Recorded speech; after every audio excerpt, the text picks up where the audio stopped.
Little delay. Smith has some room. No, brought down nicely. Ball down, and that's Urlacher with it. Down to the 50. He's got to beat the quarterback. Hesitates, and he's going to go all the way. This is 365 Sports. Just outside the 35-yard line. Peterson, the freshman, cutting back. He's going to get there. First touchdown of his career, Adrian Peterson. 365 Sports is presented by IdealMRI.com. High-quality MRIs for $497 or less. IdealMRI.com. Your health is important, so is your budget. Barner is back deep again for the Ducks, and this is a beautiful punt. Back to the 15, running backwards, loose, free ball, touchdown, LSU. Matthew picks it up and runs in, and LSU strikes. 365 Sports is also brought to you by Texas Farm Bureau Insurance, protecting Texans since 1952. Favre rolling and throwing under pressure, and it's intercepted. Dion, he may score right away. It is Sanders for the touchdown. 365 Sports is turbocharged by Unite Private Networks. Find out more at uniteprivatenetworks.com. White darts up the middle. Pat White in the open field. Pat White to the house. Now here's David Smoak and Paul Catalina. All right, here we go. We have the Final Four.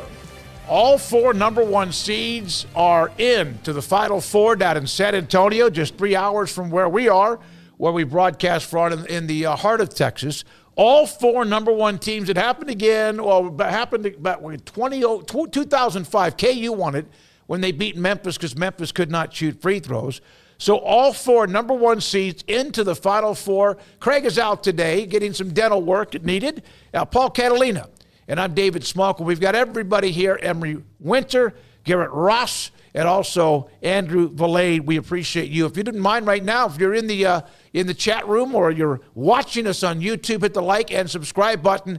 And we are now on the newest of all platforms in America, TikTok. Yes. So we were on TikTok last summer. We had an intern, well-intentioned intern named James, who said, hey, we should have a TikTok. So we let him. I said, you know what? It's a good project for you. Go ahead. And then it didn't really work out. So don't all of us in the studio have a TikTok? No, it's just we don't all have TikTok. I don't have TikTok. I don't think you have TikTok. Emery probably has TikTok because he's picking up chicks on TikTok. I don't know. Andrew, I don't know if Andrew has TikTok. Well, Andrew's the one that's running this. Yeah, thing. Andrew's running it, doing a good job. So Andrew and I had to go through, and mostly Andrew, but I had to cull the herd of our accounts we were following. Not our followers, but we were following like all of his friends. What's wrong with that? Well, we don't care what they're doing. It doesn't help us at all. Yeah, no. Did you send them a message first? Hey, no, by the way, we're unfollowing you, but we need you to keep following us. No, I just unfollowed. And please, if you're a TikToker, please help us get to 1,000 because then we can go live on there. But we are also now live on our Instagram page as well. Oh, my God, we're out of control. We're live on Instagram, which is 365 Sports YouTube on Instagram. So you can see us on the gram as well. Well, great job, Andrew, setting that up. We are all over the place. Of course, I've told you we've been live on Twitter now for a long, long time, and at times to have more people watching us on Twitter than we have on the YouTube channel, 365 Sports, that at least is live. So, again, welcome to all of those social media platforms. And I don't partake with TikTok. I think I have Instagram, but I don't know if I've used it much. And obviously, I'm a beast and a nuisance on Twitter. So, here are the four. I remember when a lot of people asked me about, well, who do you have in the Final Four? And I did not set this up. I did not know this was going to happen. I did not know this was going to happen. But I had all the number one seeds. And quite frankly, I could see there were like four other teams I could have had. I didn't see an 8 or 10 or a whatever seed getting through it. It's been one of those years. But here we have it. Auburn, Duke, Florida, and Houston. And we will get to how Florida got to the Final Four with the heartbreaking loss for Texas Tech in the Elite Eight. So there we are. Those four. Broome was great. Flagg was great. Obviously, they're down in the corner. Houston with the just gutted Tennessee on Sunday afternoon, and then Florida with that comeback to beat the Red Raiders, who seem to have pretty much all of that locked up. It was we'll have some stats on that here in just a moment. Yeah, Johni Broome was just a hero yesterday for Auburn, and I thought when he went out, it was going to be kind of like when Armando Bacot went out against Kansas in the 2022 final game, where finally he was out of a game and Kansas, finished that comeback and won. I thought maybe Michigan State, the way that they were so intense down the stretch, and then he's in the locker room for 4 minutes of game time. I don't know about how many minutes of real time. They were sewing his arm back to his shoulder. Yeah, he comes out and is like, "No, I'm going in. I'm going in." Yep. And they didn't even really need him to, but he probably came in, and on the second possession, I think he got a big rebound and an assist. And then, it felt like Michigan State was they kind of knew, there's no way we can get back in this. They don't shoot enough threes to get back down in a hurry, although they did a hell of a job trying to get there. And no Tom Izzo team is ever going to give up. But Auburn was just too good. Duke is playing probably better than all of the other teams right now, but that was this past weekend. As we've seen, one weekend does not necessarily dictate the next. Houston played, one game. Well, the Houston-Purdue game, I think, was the best game of the entire tournament. Absolutely, it was so. Yeah, you were stoked Houston. up about that when you sent me a text. It was so great, and then to watch them just absolutely shred Tennessee. Well, I was playing golf yesterday afternoon, and I was like, why is anyone going to have a tee time at 12:06 on a Sunday? But some good friends of mine asked me to go play at a beautiful place in Waco. It's called Ridgewood Country Club. And I was like, okay, well, maybe they play pretty quickly there. It's not like it's a 4.5-hour round. But I glanced down at my phone. It was 28 to 9 or something like that, then 34-15 at halftime. Playing with a couple of guys, I said, "You guys want an update on the tournament?" No, they were taping the game, and then of course Tennessee gets it down to 8 or 9, and then of course Houston just blows them out.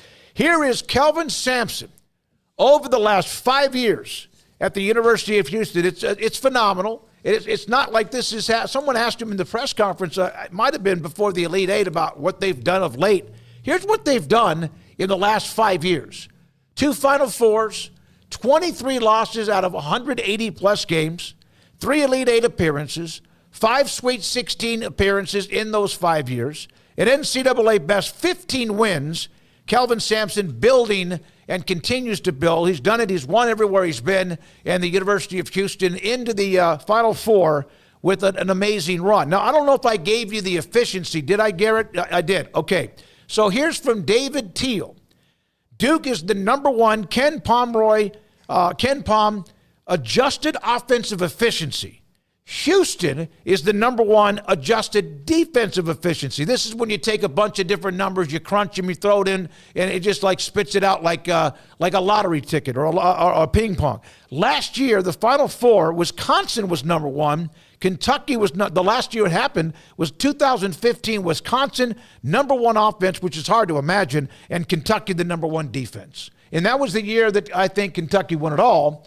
And that was the year that we went to it. No, it would have been before that. That was 2000 and something else. Was it? No, 2012 was when Kentucky won the regional and ended up winning the national championship with that nearly perfect team. Yeah. They were good. Yeah, and so it's the last 4 number ones was 2008. So we've had a long time. The only time's ever. I thought 5. I thought it was 2008. Okay. Yeah. Kansas beat Memphis. I was reminded of that the minute that Ernie Johnson said it. Oh, the way things were. Yeah, it was Ernie Johnson goes, the first time since 2008. Kansas won in 2008. Oh, did they? Babe, I hadn't heard. I didn't say it that way. You could only live in the past for so long. Yeah. Auburn, and, of course, now Duke, Houston, and Florida. Yeah, the last time you had 4 number one teams in 2008, you mentioned when it was, who was it? Kansas?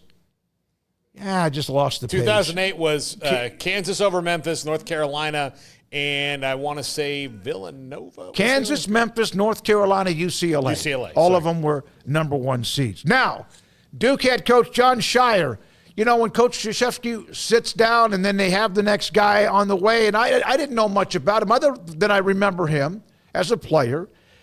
He's the 8th player in college basketball history, men's basketball history, to both play and also coach in a Final Four. Now look at this list. Vic Bubas, Hubert Davis, Billy Donovan, Dick Hart, Bob Knight, Bones McKinney, and Dean Smith.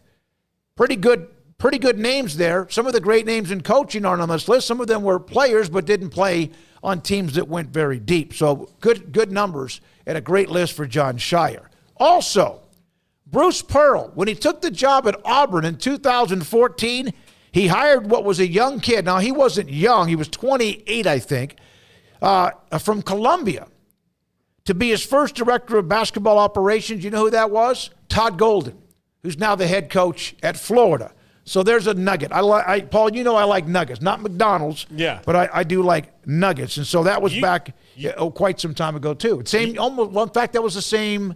No, not quite the same year. You know, one time we stopped at McDonald's after a game that we did because you were taking Oreo, and you didn't get us anything, but you got Oreo, a 9 or 10-piece McNugget that you just threw into the back seat with me and her. Dominated it. It was ridiculous. Did you take any from her? No, I mean most of the time they hit the ground. Because that would have been a felony. Yeah, no, I didn't. I was just amazed by. You know. Yeah, no, and you know, and golly, I was bad about giving her. You know what she loves the most? Oreo's Jennifer's. What is she? 15 now? Oh man. Border Collie that is literally the greatest dog of all time. Now Woodrow's in that mix. Woodrow's in the Mount Rushmore too. Yeah. Now, I forgot what I was going to say. Oh, she's a Border Collie. She's unbelievable, and I hope she lives to be about 50. Or until lives past me, because I don't want to be around if that happens. Okay, Texas Tech, my God. I saw Katie Rader sent me a note. Ken Coulter was, he was having a night. Yeah. He was having a night. Texas Tech, remember when they had a 1.9% chance of winning when they were trailing Arkansas by, 16 at one point? They were 8 minutes left. They were down 10 or 12. Remember, they had a 1.9% chance of winning. Did you guys know that the audio of our show saying that made it to a Texas Tech men's basketball promo prior to when they played in the game? Oh, hype video? Yeah. Oh, nice. Yeah, we've had that happen a few times. Yeah, I like it. Amazon, I think, still owes us a little money on that Dion series. Yeah, they do. That was me and you. Yeah. Mm-hmm. Yep. So. Never got anything on PayPal or Venmo. The Field of 68 put this up. If you're a Texas Tech Red Raider, you probably have seen this, and it is gut-wrenching. They were up 9 with 2:59 to go. They had a 95.6% chance of winning, and then we know what happened. Florida closed it out with an 18-4 run. They couldn't miss, and then unfortunately Texas Tech missed the front end of 2 one-on-ones, 2 of them. And man, you start getting tight. You're not talking about missing 2 free throws. You're talking about possibly missing out on 4 points, 2, 3, or 4 points. They missed the free throws, and so almost in reverse fashion, Florida was down, had a 4.4% chance of coming back with 3 minutes left. They did. Tech, of course, was 1.9% coming back against Arkansas, and they did. That's gut-wrenching. I mean, that is. So you remember when Texas Tech went to the Final Four and lost on that bang like at the end of that game? They're so close, and damn, I thought they had it. I didn't think it was over yet, but it was gut-wrenching if you're a Texas Tech fan. Well, I mean, you just can't keep that Florida offense down, for long. Well, they had done okay. Then they hit 4 consecutive threes in the same span. It's it just happened. So you're doing an okay job, and you see it all the time. Like Walter Clayton Jr. was not having his best weekend really overall, and then he gets one, he gets another. A couple other guys get involved, and then all of a sudden it's just. And I told when Amanda and I were watching it, I said, like about, maybe like 6-7 minutes before the end of the game, you could see, I was like, hey, after that timeout, Walter Clayton Jr. came out and he like knew that, hey, I have to hit the accelerator here because we're kind of up against it. Mm-hmm. And he's the kind of player, like every team has a player like that was in the Elite Eight, and everyone had one that's now in the Final Four. Janai Broome yesterday with Auburn, I'm going to have to do some things right here and take my level up a little bit. And then you're like, well, dang, if you can just play at 99% like you were, and then that extra 1% at the end. And it wasn't necessarily just him. It was like just a rocket booster. But he raised the level for everybody else. And yeah, I picked them to win the whole thing. I hate that I did, but why do you hate that, Paul? Because it's a very nice school, great campus, beautiful state, lots of good schools in Florida. Yeah, there are. It's not one of them. Anyway, but no, I like. If you did a ranking of literally everything combined among the campuses. Oh, the only thing actually, I'll say this is just as an observer of things from the outside. The only thing that the University of Florida has going against it is the city around it is not as good as the cities that are and the other big. So Gainesville is not Tampa, Orlando, or Tallahassee, or Miami, or Coral Gables. Like, they're not that. Is Tallahassee? No, Tallahasee's I've been really through pretty. it. Okay. It's really pretty. I think you're biased. No, I mean, just the surrounding area around Tallahassee. Isn't it state capital? Yeah, it's really pretty. Like, and again, I'm not saying I would live there in spite of going to school there, but it's a lot prettier. Gainesville's just not.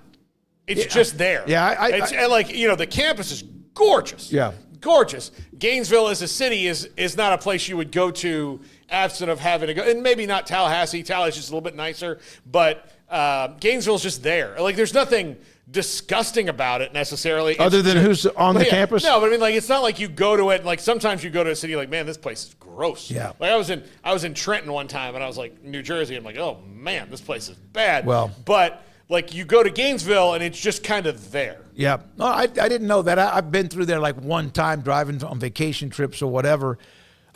This has been a drama in Maryland, and the drama is over, but there are still some aftershocks of Kevin Willard is now the head coach at Villanova. We talked about this and discussed this a couple of different times. We also brought up, remember when he was complaining about the AD who's now at SMU, when he mentioned that they wanted to spend an extra night with the team in New York after they lost it during Christmas, and they were told they had enough money. Damon Evans was the AD, but there was somebody else who was the associate AD who was also making a lot of the decisions. Willard didn't get along, I think it was her. So he takes the job at Villanova. Here's a story, CBS Sports. We've had John Talty on the show before. Willard wanted a bigger piece of the $20.5 million revenue share. Now, we also have kind of alluded to this. The House settlement, once it gets through, whenever that might be, if it becomes official or whatever, but most of the time you hear about that $20 to $21 million revenue sharing that's going to go to each one of the colleges. And those colleges, almost to a team, to a man, to a program, to a campus, are going to put about $20.5 million. And that's mostly going to go to football. After all, they create 80% or so of the revenue in college athletics. And then if you have a men's basketball team, you might get, I think most of the bigger schools are $2 to $4 million among that revenue sharing pie.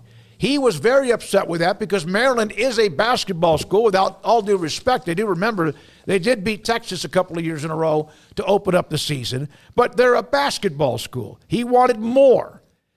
Maryland was willing to give Willard $4.5 million in revenue sharing before he publicly demanded more, which would have been the second highest number for the Big Ten in men's basketball, only behind Indiana.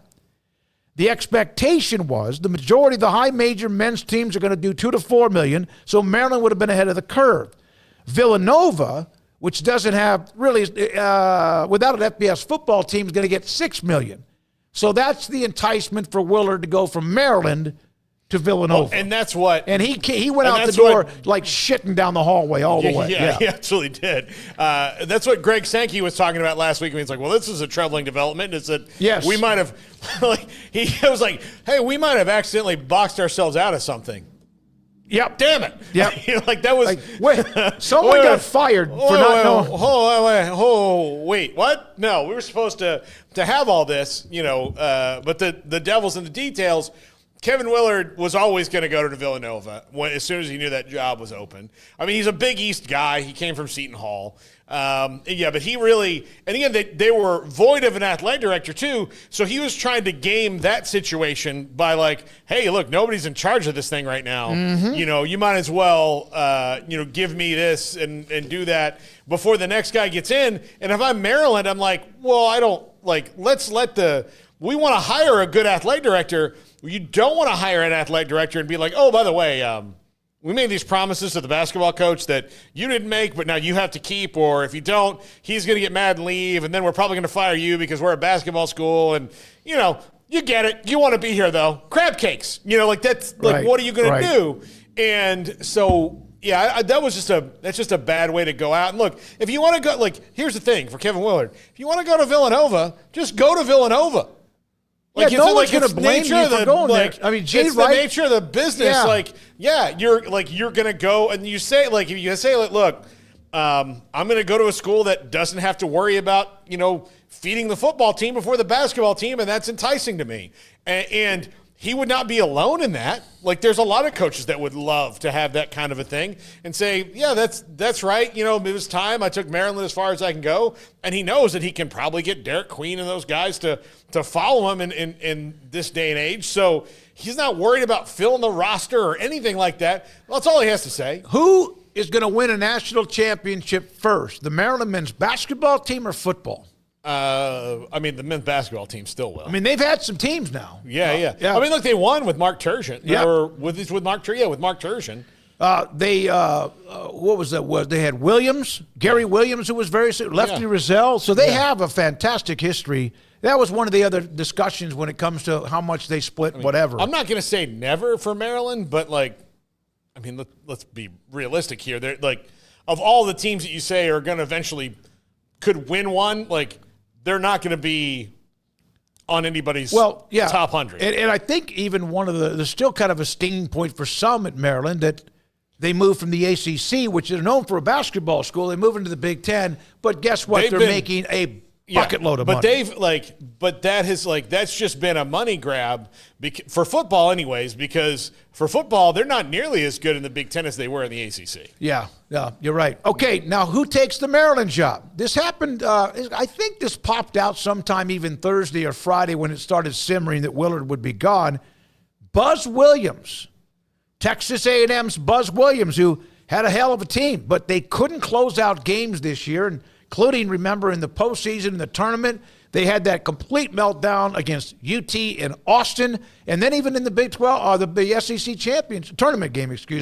So Buzz Williams' name now is out there as a possibility, an official threat, according to Carter Corrales. Remember, we had him on the show back when A&M was in the College Baseball World Series, back when they had a baseball team.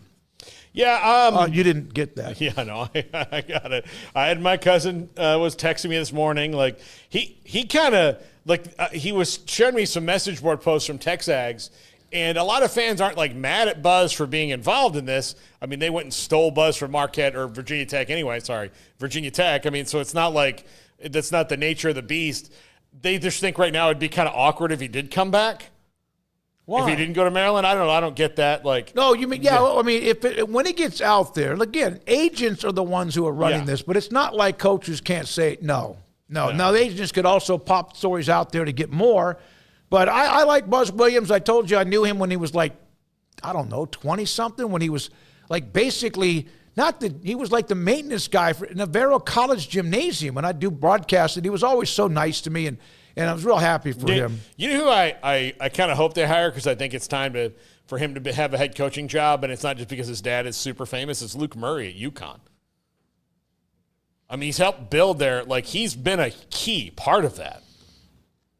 He's on Hurley's staff? Yeah. Okay. I mean, he's the top assistant at UConn. Right okay, now. I did not know that. Was he there when Calhoun was there? No, he's been with Sean Miller at Xavier. Okay. He's been a couple of places, and I think it's, and he's still kind of a young coach, but I think it's time.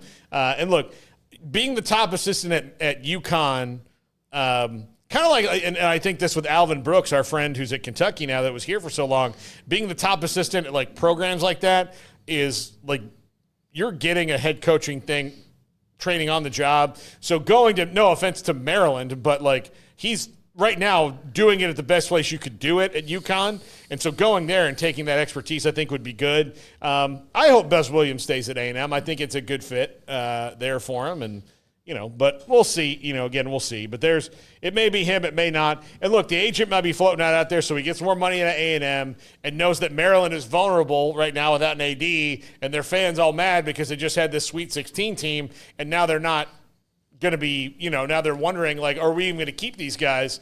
And so they're going to be scrambling a little bit. A&M right now is in a wilderness. That's not breaking news. No, and they are.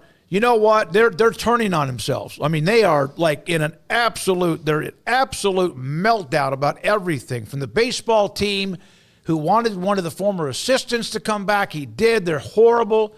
And then you have Texas in the top 5. Basketball, good, but that team they had with who they had, with Taylor and all the others. That team could have been an Elite 8 team, but they couldn't close out games.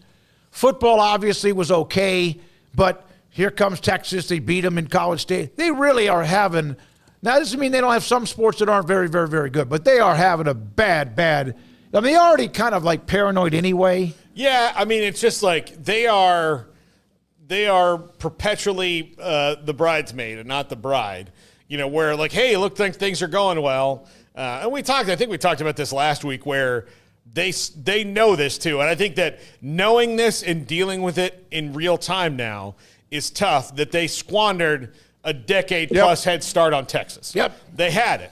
They had them where, like, for the first time in their history, they had an advantage that Texas did not have. They had it, and Texas for about 8 to 10 years really was just they were not good. Okay, like, so Texas and to say that did not. The part of the problem with A&M and Texas in that regard was it hurt Texas that Texas wasn't in the SEC so much to the fact that going to the SEC and getting Sarkisian were the two things that sparked them, even though that last year Sark was in the Big 12, or the last year in the Big 12, that Sark won the conference they were not in the SEC yet, but they had the guys coming in going like, hey, we're going to be in the SEC, but A&M took enough away from Texas during that 8 to 10 year period by kids going, I want to play in the SEC, but not enough, right? Yeah, they just siphoned it off so Texas was average, and then they were like a rung above that. They were always just right there waiting for Texas to catch up to them, as opposed to just going to a different floor like kicking them down the ladder and going on. That just didn't happen. It's got to be just miserable to be an A&M fan. I know you're proud and all that. That's good. You should be. But it's kind of like being like a fan, like an A&M fan, like in every sport, because you're so close, because they really are. Is like being the Buffalo Bills in the 90s all the time. Like you're just like every time you wake up in the morning, Scott Norwood's missing a kick in every sport. Right, or every major men's sport, at least. The rest of their athletic department, the track team, women's sports, and tennis, they've got one of the better athletic departments. But their big three, which they care about the most, which makes them the most money, is it's got to keep some of them up at night. They're just good at their highest, not great, and that's stressful. Some portal news, and of course it opened up, what was it, about a week ago? Mm-hmm. The portal in men's basketball. Today, Oregon State transfer Michael Ritage, a power forward and pretty good player, averaged 17 points a game, has committed to play for Scott Drew in Waco. Kansas, the floodgates have opened up, maybe because they wanted them opened up, with Passmore and Coit, and then, Griffin? But Paul Badunga? Floria Badunga. This one wasn't expected, was it? I don't think so, but and look, he's got a do not contact tag on him, which means one of two things, or both things simultaneously. And who is he? Tell everyone. He's their stud power forward. Yeah. That should have been playing a little bit more than KJ Adams this year, but Bill Self loves KJ Adams like his name is KJ Self. I mean, just loves him. And because he's an effort, KJ was an effort guy. I think so much so sometimes like his effort got him in trouble. Like you could try a little less hard and you wouldn't have, run out of bounds with the ball kind of a thing. But he was still a great player for them and helped them win a title in 22. So Bill wanted those guys. They had a culture problem in Kansas this year, which they never have, ever. And so Flory Badunga, knowing that Bill Self, I think, sent guys in, like all those guys, like those were basically Bill telling, like, hey, we're going to do a restart here. If you want to get in the portal, get in the portal. And Flory went with them. And I don't think he was one of the ones they wanted to lose, but he's got an advisor telling him, like, hey, see what the team is, like, see your value. They said during one interview that I read that 3 times, this is not about money, not about money, not about money.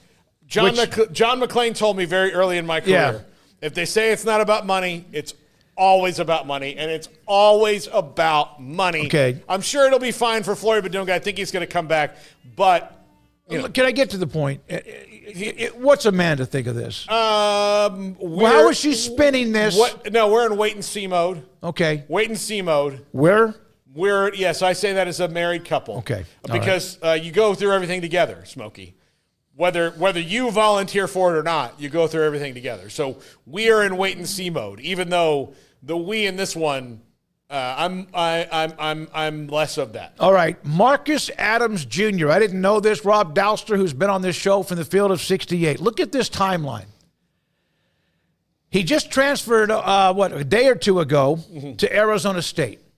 Started out committed to Kansas, enrolled at KU. Transfers from Kansas by, 4 months later. Goes to Gonzaga. The next month, decommits from Gonzaga.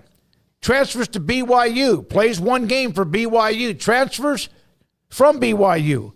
Transfers to, I don't even know who the hell that is. College, the CSUN. For 24-25, 16 points a game, enters the portal. I know when I say this, I'm either said, get off my lawn or whatever. This is not good for this kid. Maybe in the end it might be. How in the living F do you learn anything about life when you just keep walking away? I don't even care the reasons. Here's the thing. This is not about the rules allowing him to do it. This is about him exploiting the rules. There are a lot of cases where like a rule gets exploited. It's not a bad rule. It's just somebody's figured out like they exploit it. This is all about this guy exploiting this rule because he clearly needs to do some work on himself and grow up a little bit. And it sounds like every time you hear something like, okay, if you go to Kansas and you're surprised that Bill Self is going to make you work hard to play, like, what do you know about Kansas Gonzaga, or anywhere? Yeah, or Mark Pope at BYU. Yeah, so you're going to play for these 3 coaches, and all 3 of them, there's not a what like, and look, he's going to play for Bobby Hurley right now. Bobby Hurley's not a little ray of sunshine, is he? Yeah. And I'm not dogging Bobby Hurley. I'm just telling you, like, what kind of players coach are you looking for that's just going to let you do whatever you want? Like an AAU coach, it's not going to happen at this level of college basketball. You're getting paid, and they're all getting paid a lot of money to make big decisions. If you're not all in, then they're going to they're not going to placate you. Cal State Northridge is where he was, the Matadors, and now he's headed to Arizona State. Probably where he should have stayed. Just don't listen. I'm not trying to. It's his life, and whoever else is a part of it. But that just doesn't. And I there may be more of those. I just like everything is free. Everything is you're allowed to move. How do you learn? What would it have mattered? Would he have changed his mind? Would he have still transferred a lot if you could only transfer once?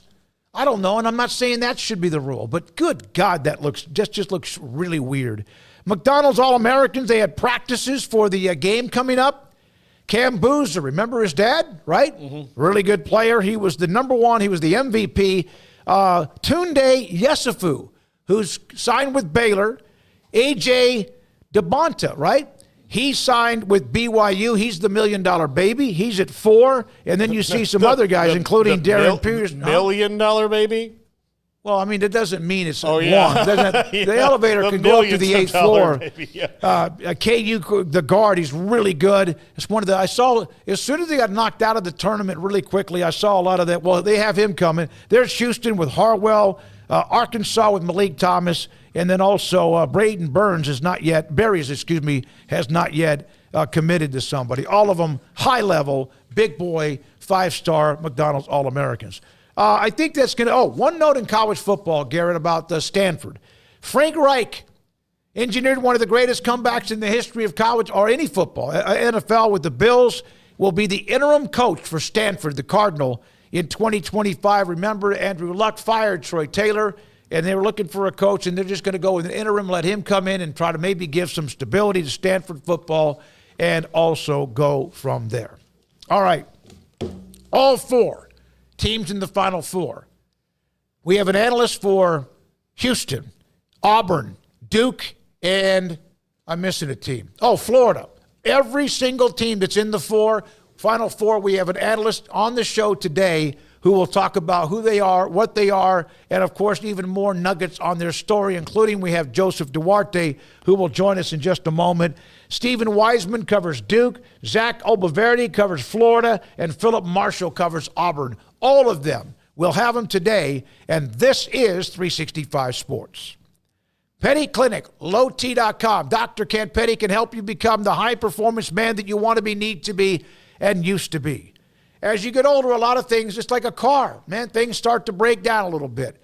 That might be just from bumps and bruises and attrition or what you might do. Your body just starts to wear down. That's normal. Sometimes you might get lucky. Like, I had that shoulder for 3 months. It felt like somebody was sticking a needle into the middle of or underneath my shoulder blade. It's calmed down in the last couple of weeks, and it's amazing how much better I feel, although it kind of lets me know that it's still there. But you have body issues. You have, your shoulder.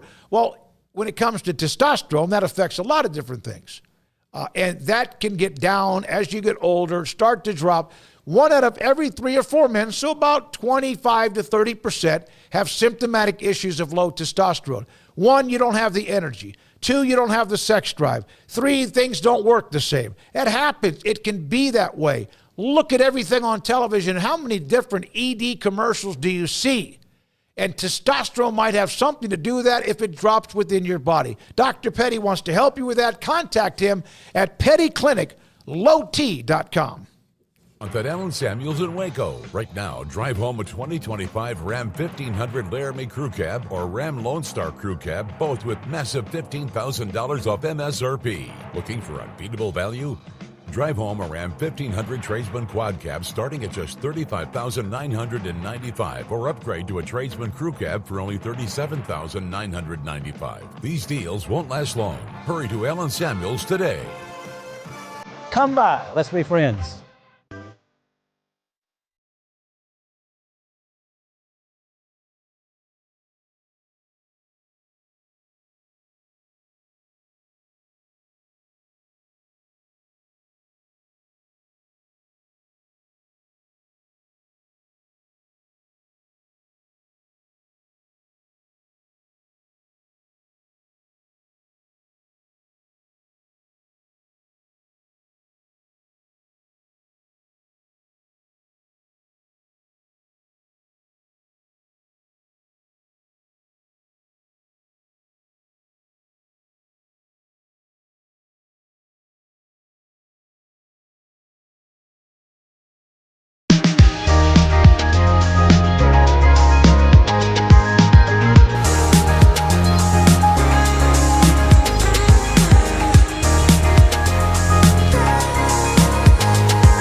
There are hundreds of things that can affect our sleep, but what's affecting yours? Sleep Doctor's home sleep test brings the precision of a sleep lab into the comfort of home to help you get answers and unlock a lifetime of great sleep. Start now at sleepdoctor.com/TV.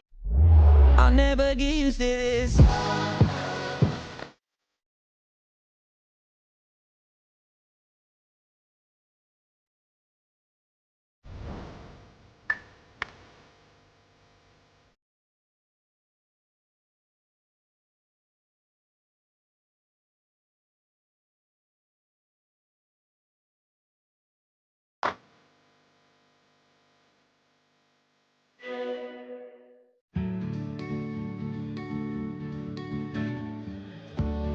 Whatever it is you wrangle,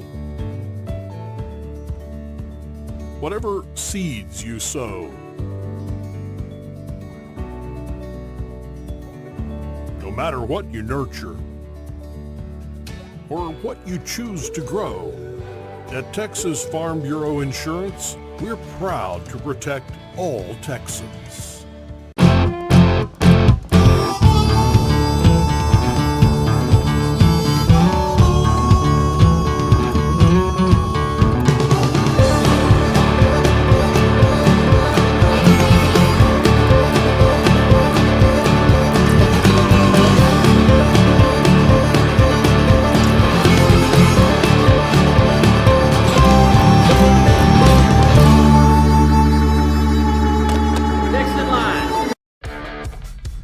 This is 365 Sports. The 3 o'clock hour is sponsored by Waco Custom Marketplace. Meats, sweets, Texas treats, and a cut above the rest. 425 Lake Air Drive, Waco.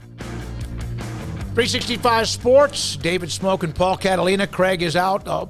Should be back tomorrow, and we take you up until 6 o'clock. Garrett, do you have the picture of my bracket? I do not. I just sent you that, so you're not telling the truth. Okay, well, let me hunt it down. Don't put it up. No, yes. How long have they been doing the bracket? He picked the 4-1 seeds. No, but you don't get just points for that. You got to pick all the other little games, too, along the way. I think the tournament should be you get more points for winning in the first round. Although, if you're a 1 seed and you beat a 16, yeah, you're supposed to anyway. But, no, this is the first time in my life that I've done a bracket where I've actually been able to then feel pretty good about it. No matter what happens this weekend, I have hit the mother load. I am the unicorn.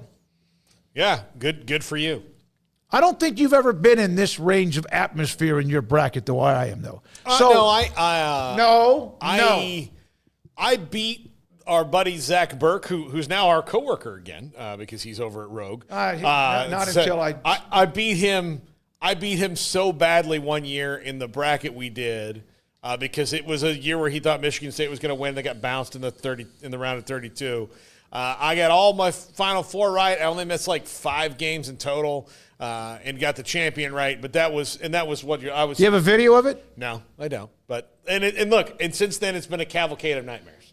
This year I thought I was feeling pretty good until I got 3 of the Final Four, and I got one entire region correct straight up until through the thing. It's all the way.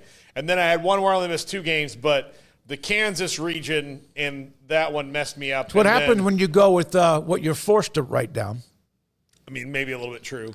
But the other thing that messed me up was in the South, Auburn's region, I picked upsets of San Diego State or UC San Diego to beat Michigan, which they almost did and didn't.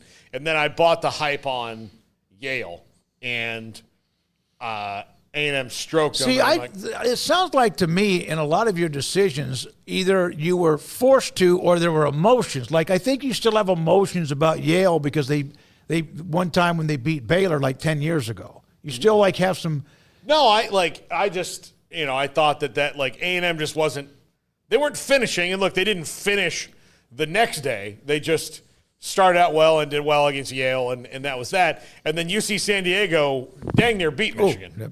No, they did. But didn't, so I really only felt bad about one of those, and that was not picking A&M to win the first round game. Otherwise, I would have been a little better off than I am now. And I picked St. John's to beat Arkansas, and that really derailed me. I did too, but I had Tech headed all the way to the Elite Eight, and then eventually I have Florida and Houston playing for the national championship. And Garrett's trying to do a filibuster here.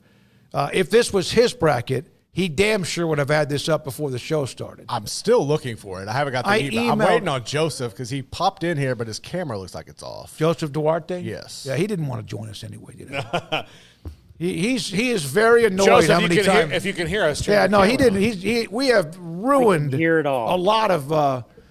Okay. Oh my God! Joseph thought we'd have him on like once every 6 months, and then all of a sudden he's John McClane for us. Is what he told me one time. No, that's not gonna happen. Oh, there he is. We'll just put up the picture. Yeah. There's Joseph. Hey, man, thank you for your time. What a run. An absolute just grilled. A really good Tennessee team yesterday. Killed them at the start, Joseph. Just like took their heart away at the beginning. And here we are with all the things they've had with injuries, whatever, and they represent the Big 12. Your thoughts about just the accomplishment. Was this the lowest, was this the minimum standard of what they had to do to have a year that people expected? Or is that asking for too much for anybody to say Final Four or bust? Right. No, I mean, I wrote that at the beginning of the year, and people kind of looked at me like, well, you're putting the too much on them. Well, no, that wasn't the case. I mean, this is a team that they returned 4 starters. Now, granted, the one guy that they lost was Jamal Shedd, but this hadn't been the case. Kelvin Sampson's always had to replace 4 departures. He had 4 guys coming back. So it made sense. You know, they were the defending Big 12 champion. Did I think it would happen like this? Absolutely not. They're going into the Final Four winning 30 of the last 31 games, 17 in a row, and the only loss is by 1 point to Texas Tech. And I saw, the crazy stat is they haven't lost in regulation since November. So, I mean, this is a team that took care of business, and I think Sunday basically showed what they're all about. Defense wins championships, and they play defense better than anyone in the country. I was speechless. I thought they would have a chance Sunday. Thought it would be a better game, but they really took it to Tennessee and on both sides. Joseph, I think is kind of funny about yesterday's game was that Saturday, they had they were probably by their own standards not as efficient offensively and still dominating that game. And that kind of shows you what this team can do is that they can be wonky. They can have a tight game where they're not making shots like they did against Purdue on Friday. And then on Sunday, all of a sudden, they're making more shots, but they've been better offensively, and still they're able to dominate. Yeah, and the big part of it was they came out of the gate. I mean, you would have thought that they were running in the Indy 500 because they came out and just next thing you know, Tennessee's looking at the scoreboard and they're down almost 20. But you're right. The second half, I found some positives because they did not shoot as well at times. But unlike the Gonzaga game and the Purdue game, both of those got tight late because they gave up double-digit leads, and it almost went the wrong way for them. But yesterday, when Tennessee got down to 10 points, Emmanuel Sharp hit 2 just dagger threes, and then Malik Wilson hits another one, and that was kind of all she wrote. So they've got the weapons. LJ Cryer, for instance, he had a really rough game against Purdue. Came back yesterday, had 17, but even that was a tough 17 points. So they've got guys that can score, but certainly this team feeds off of that defense. And you don't need to score a lot of points when you're only giving up so many. It was Tennessee didn't hit back-to-back buckets until like 2 minutes left in the first half, and one of them was on a goaltending. That's how bad it was for Tennessee. They were 0 for 14 to start on 3. Those are just the type of stats that if you play that type of defense, no matter what you do on offense, you're going to be in every game, and that's why Houston is 34-4 and playing in the Final Four. In the Elite Eight, they're 1 of 11. Cryer and Sharp at halftime. They're only down by 2 on the last second couple of free throws at no time left. And I heard after the game when they asked Kelvin, or maybe it was, I don't know if it's the ESPN, or not ESPN, CBS or whoever. It's like, hey, we had our 2 best shooters. They're 1 for 11, and we're down by just 2. We're fine. It's not that he was happy, but to me that said quite a bit that they didn't get a little bit hyperventilated, so to speak. Yeah, and that's a big part of what they do. They don't panic. You've seen some teams that will get tight, and then it gets really, really dicey at the end. They're not like that. They feel like they're gonna pull it out. If they've got to go to overtime, they'll go that route. But I mean, they're a very confident group, and to have those 2 guys specifically that didn't necessarily have great shooting starts. Terrence Arsenault came off the bench and had a couple of big threes. Malik Wilson, they didn't even know if he was going to play. He took a really hard hit to the head on the floor. He comes in and delivers a big moment. and then JoJo Tugler. I mean, I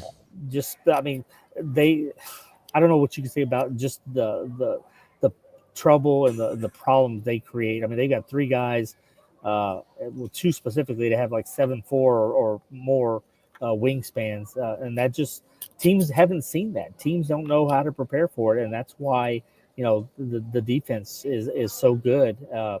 This time of year. We had Reed Geddes on Friday. I think it was on Friday's show, and of course you know the history with him. He's going to be on with us later in the week too. And he was talking about Tugler. He talked about a lot of guys, but he talked about Tugler over and over again. And I know if people who watch basketball know who he is, but he gets overshadowed, and yet he might be as much the difference maker that takes him to a different level, would you say? Well, Reed had a lot of assists in his career. He might say Tugler's is up there, the one that he delivered to Milos for the game winner against Purdue. That play and the instinct there shows you just how far he's come in his second year to react and be able to make that bounce pass. But to your point, this is a guy who a year ago at this time, he wasn't even playing in the tournament. He broke his foot about 2 weeks. It was around the Baylor game when the team went to Waco, right before that game, and they didn't have him. Kelvin Sampson admitted that was a huge blow for what they wanted to do in the tournament.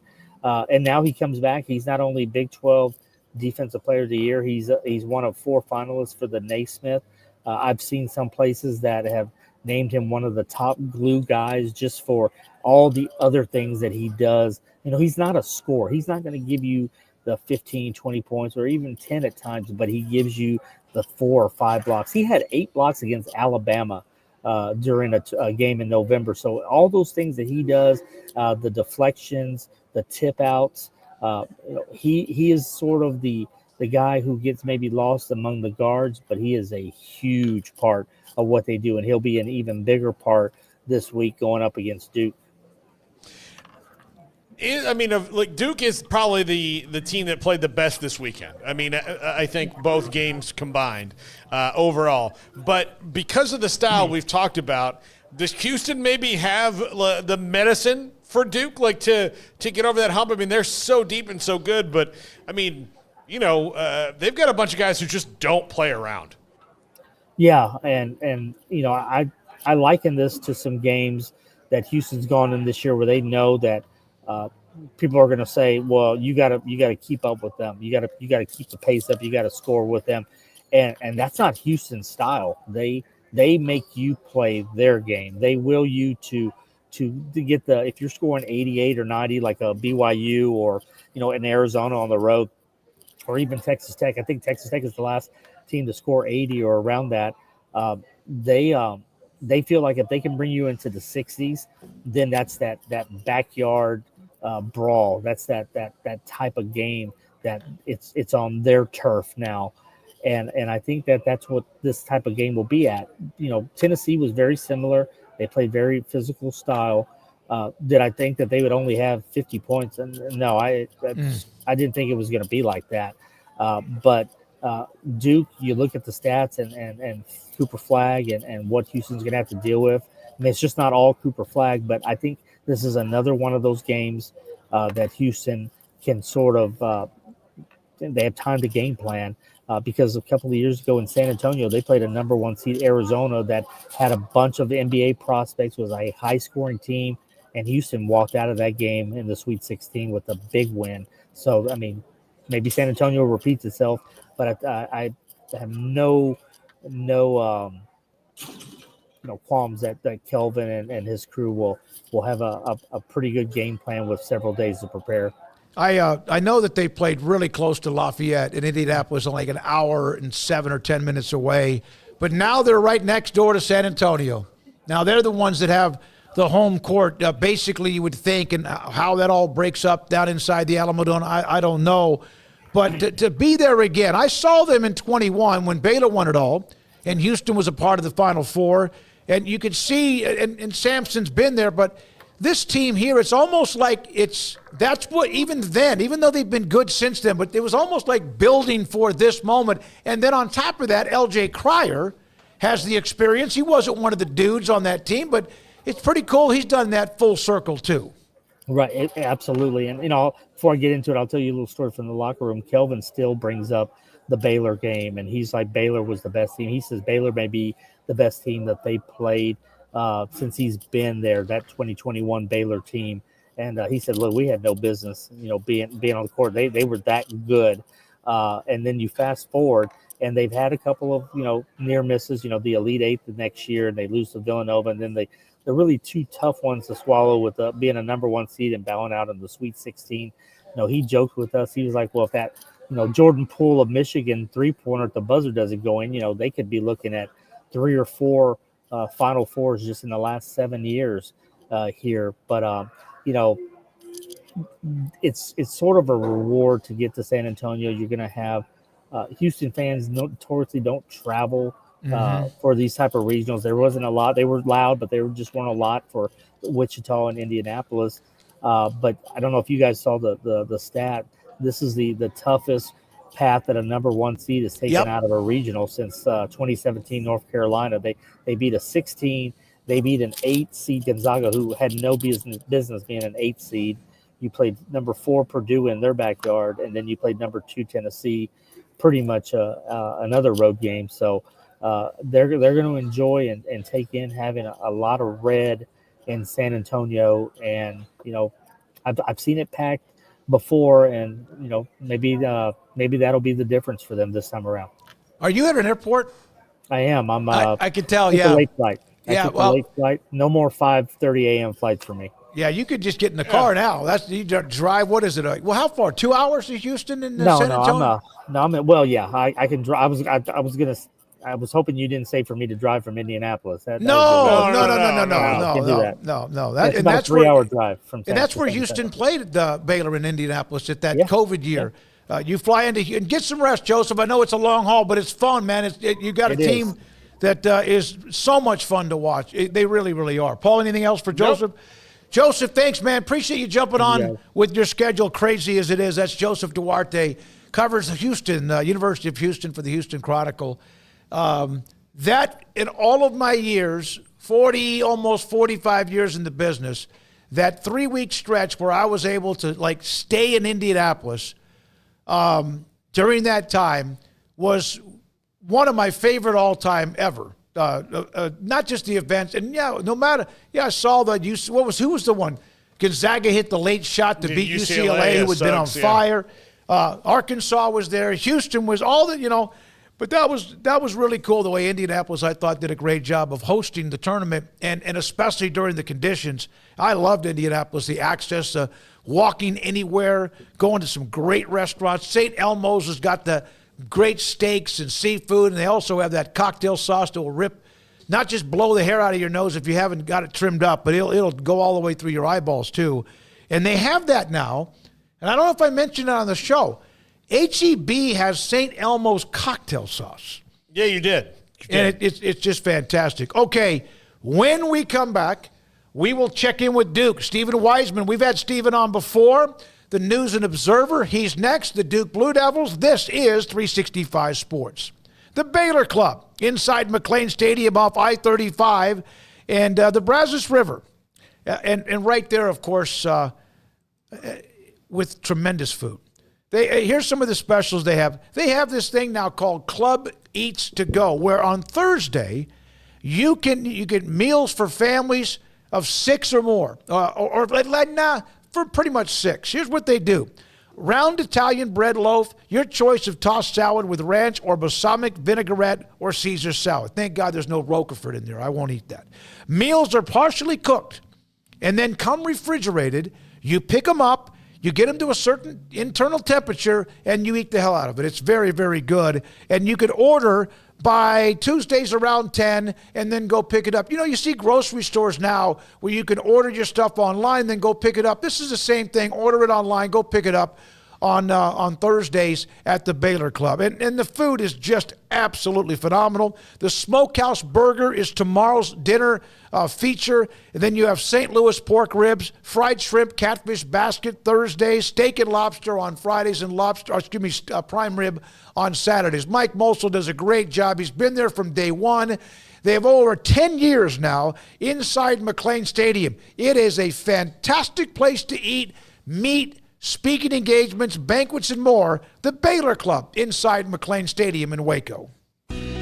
Let Camille Johnson Realtors guide you seamlessly through the process of buying your dream home or selling your current one. Commercial, farm and ranch, or residential, Camille Johnson Realtors can smoothly and successfully lead you through any transaction. With a team of 28 experienced agents who are excited about serving you, Camille Johnson Realtors services the entire greater Waco area. If you're in the market to buy or sell, contact Camille Johnson Realtors, 104 Midway Center in Woodway, or find them online at www.camillejohnson.com. Camille Johnson Realtors, elegant, charming, warm. Welcome home.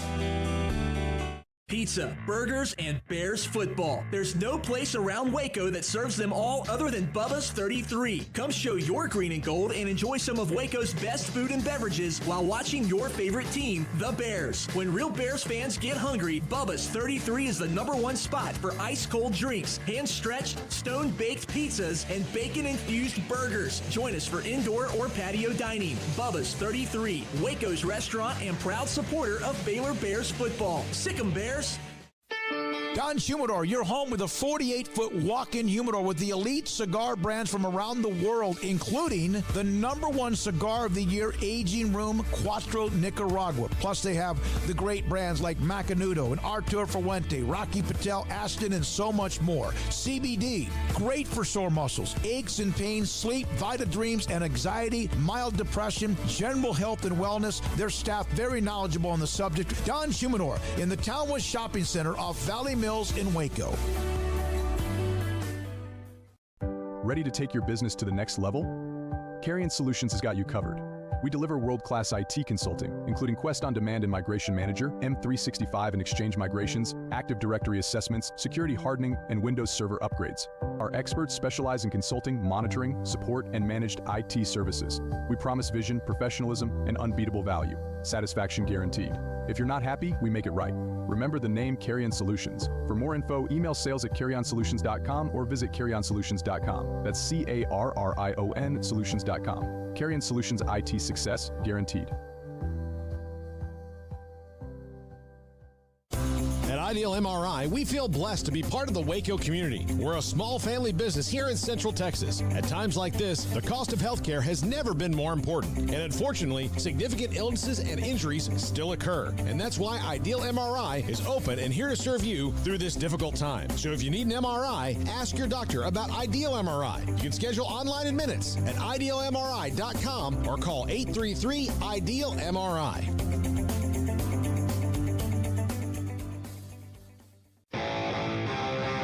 This is 365 Sports. Text us at 254-339-1122. The text line is sponsored by Riverbend's Liquor and Wine, with the most extensive variety of craft beer in Waco. A hidden gem on Lakeshore Drive and 19th Street. David Smoak with Paul Catalina. This is 365 Sports on YouTube, Twitter, what is it called? Instagram, and also TikTok. We appreciate your time. Joseph Duarte on the Cougars, Houston Cougars, Kelvin Sampson, Stephen Wiseman of the News and Observer joins us on 365 Sports. Stephen, good to see you, man. How you been? Good to see you, buddy. Yeah, I'm doing well. A little lacking in sleep, a lot of late games. I feel Joseph's pain doing these things from airports. I happen to be home. I got an early flight home yesterday from Newark, but I'll be heading out to San Antonio in a couple of days. So that's March, baby. We're right back and forth to the airport. Yeah, and San Antonio will do a great job of hosting the Final Four. So it's a rubber stamp. All four #1s. Duke has just like rolled through a lot of different people. I know they've been tested a little bit, but why, in your opinion, are they in the Final Four? What are some things other than the obvious? Yeah, I mean, obviously, Cooper Flag, the best player, one of the best 2 or 3 players in the country, really helps. But more so, it's the collective nature of their play, the way they bought into defense, and the foundation that John Shire built in the summer in that area.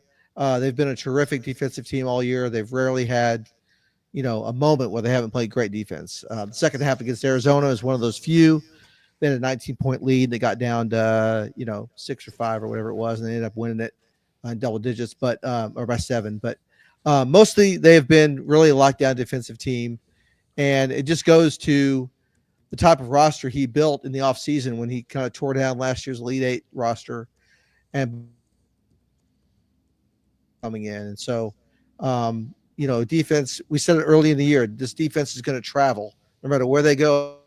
They're going to have a chance to beat just about anybody they play. And that's been the case. They're 35-3. Stephen, they've only lost one ACC game. Like they in Houston are very similar in the fact that they've only lost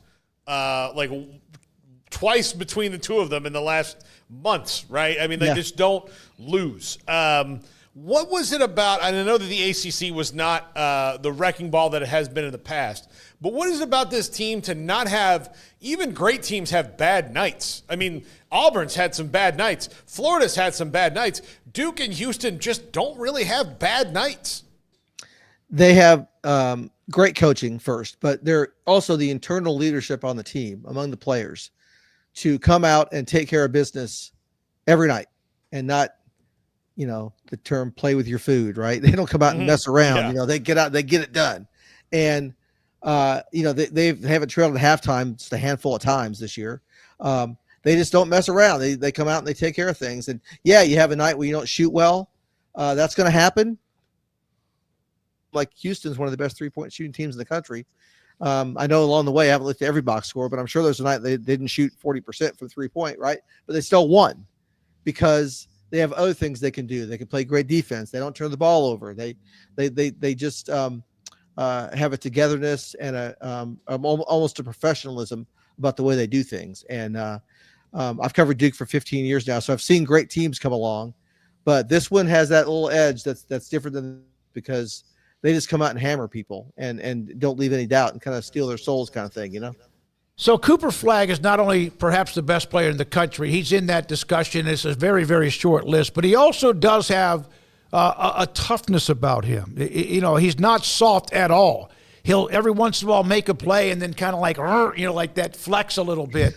Has he always, and you only watched him for like this year, but has he ever had to battle people beating him up along the way, or is that pretty much who he's been from the start? Oh no, he's had to take some hits and learn how to deal with it. And it was early on this season. They lost a tight game to Kentucky in Atlanta in the Champions Classic in mid-November. And Cooper had a couple of turnovers down the stretch. He just got out muscled for the ball. He slipped, he bounced the ball off his foot, that kind of thing,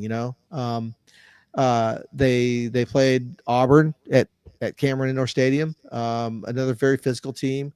So they won that game. They lost a game to Kansas on the road or in Vegas, neutral court. But that was another game where it was an older team that was more physical that kind of pushed Cooper and the team around. And I know you asked specifically about Cooper, but he's kind of the head of the snake here, right? So if you can get him off his game, you can kind of get Duke off a little bit. But people have challenged him and tested him. And it was like midway through the season, maybe in January, he had like a breakaway dunk against Pitt.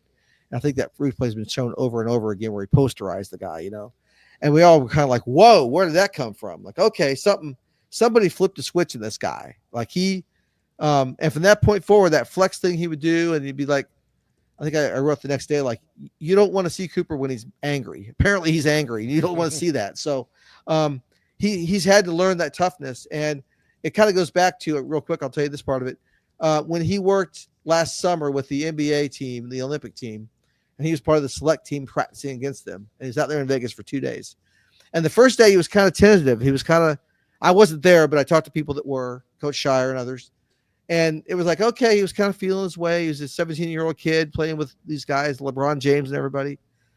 But then the next day he was like, okay, I'm here. I can do this. I'm supposed to be here. And then he went out and there's highlight reels all around YouTube with all the things he did in practice that day, blocking Anthony Davis and all kind of stuff like that. So anyway, he's got that in him. He has to kind of get used to it. But once he does, man, he can flip that switch pretty quickly. What is it about John Shire that allowed him to not be the guy who follows the guy and get eaten up by the moment? Because, I mean, he's an outlier because usually the guy who follows the guy gets swallowed up. Absolutely. And in fact, I just posted a story on our newsobserver.com, our website. I had a chat with Coach K this morning about this very thing, and he hasn't talked about it very often. He has stayed away, but it was time with him getting to the Final Four for him to kind of say, what he liked about what John did. And John took from different people and implemented that in his coaching style. He's not Coach K, and Coach K told him, you can't be me. You have to be John Shire, and he's done that. He's owned who he is. And he's gotten smarter along the way, as you should, with experience and being a head coach.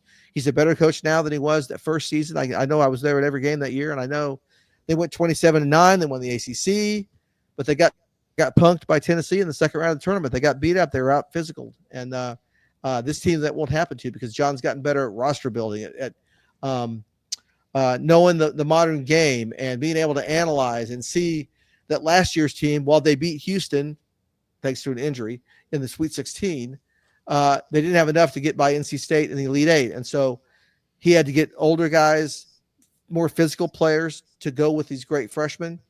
He learned from a mistake from last year's roster.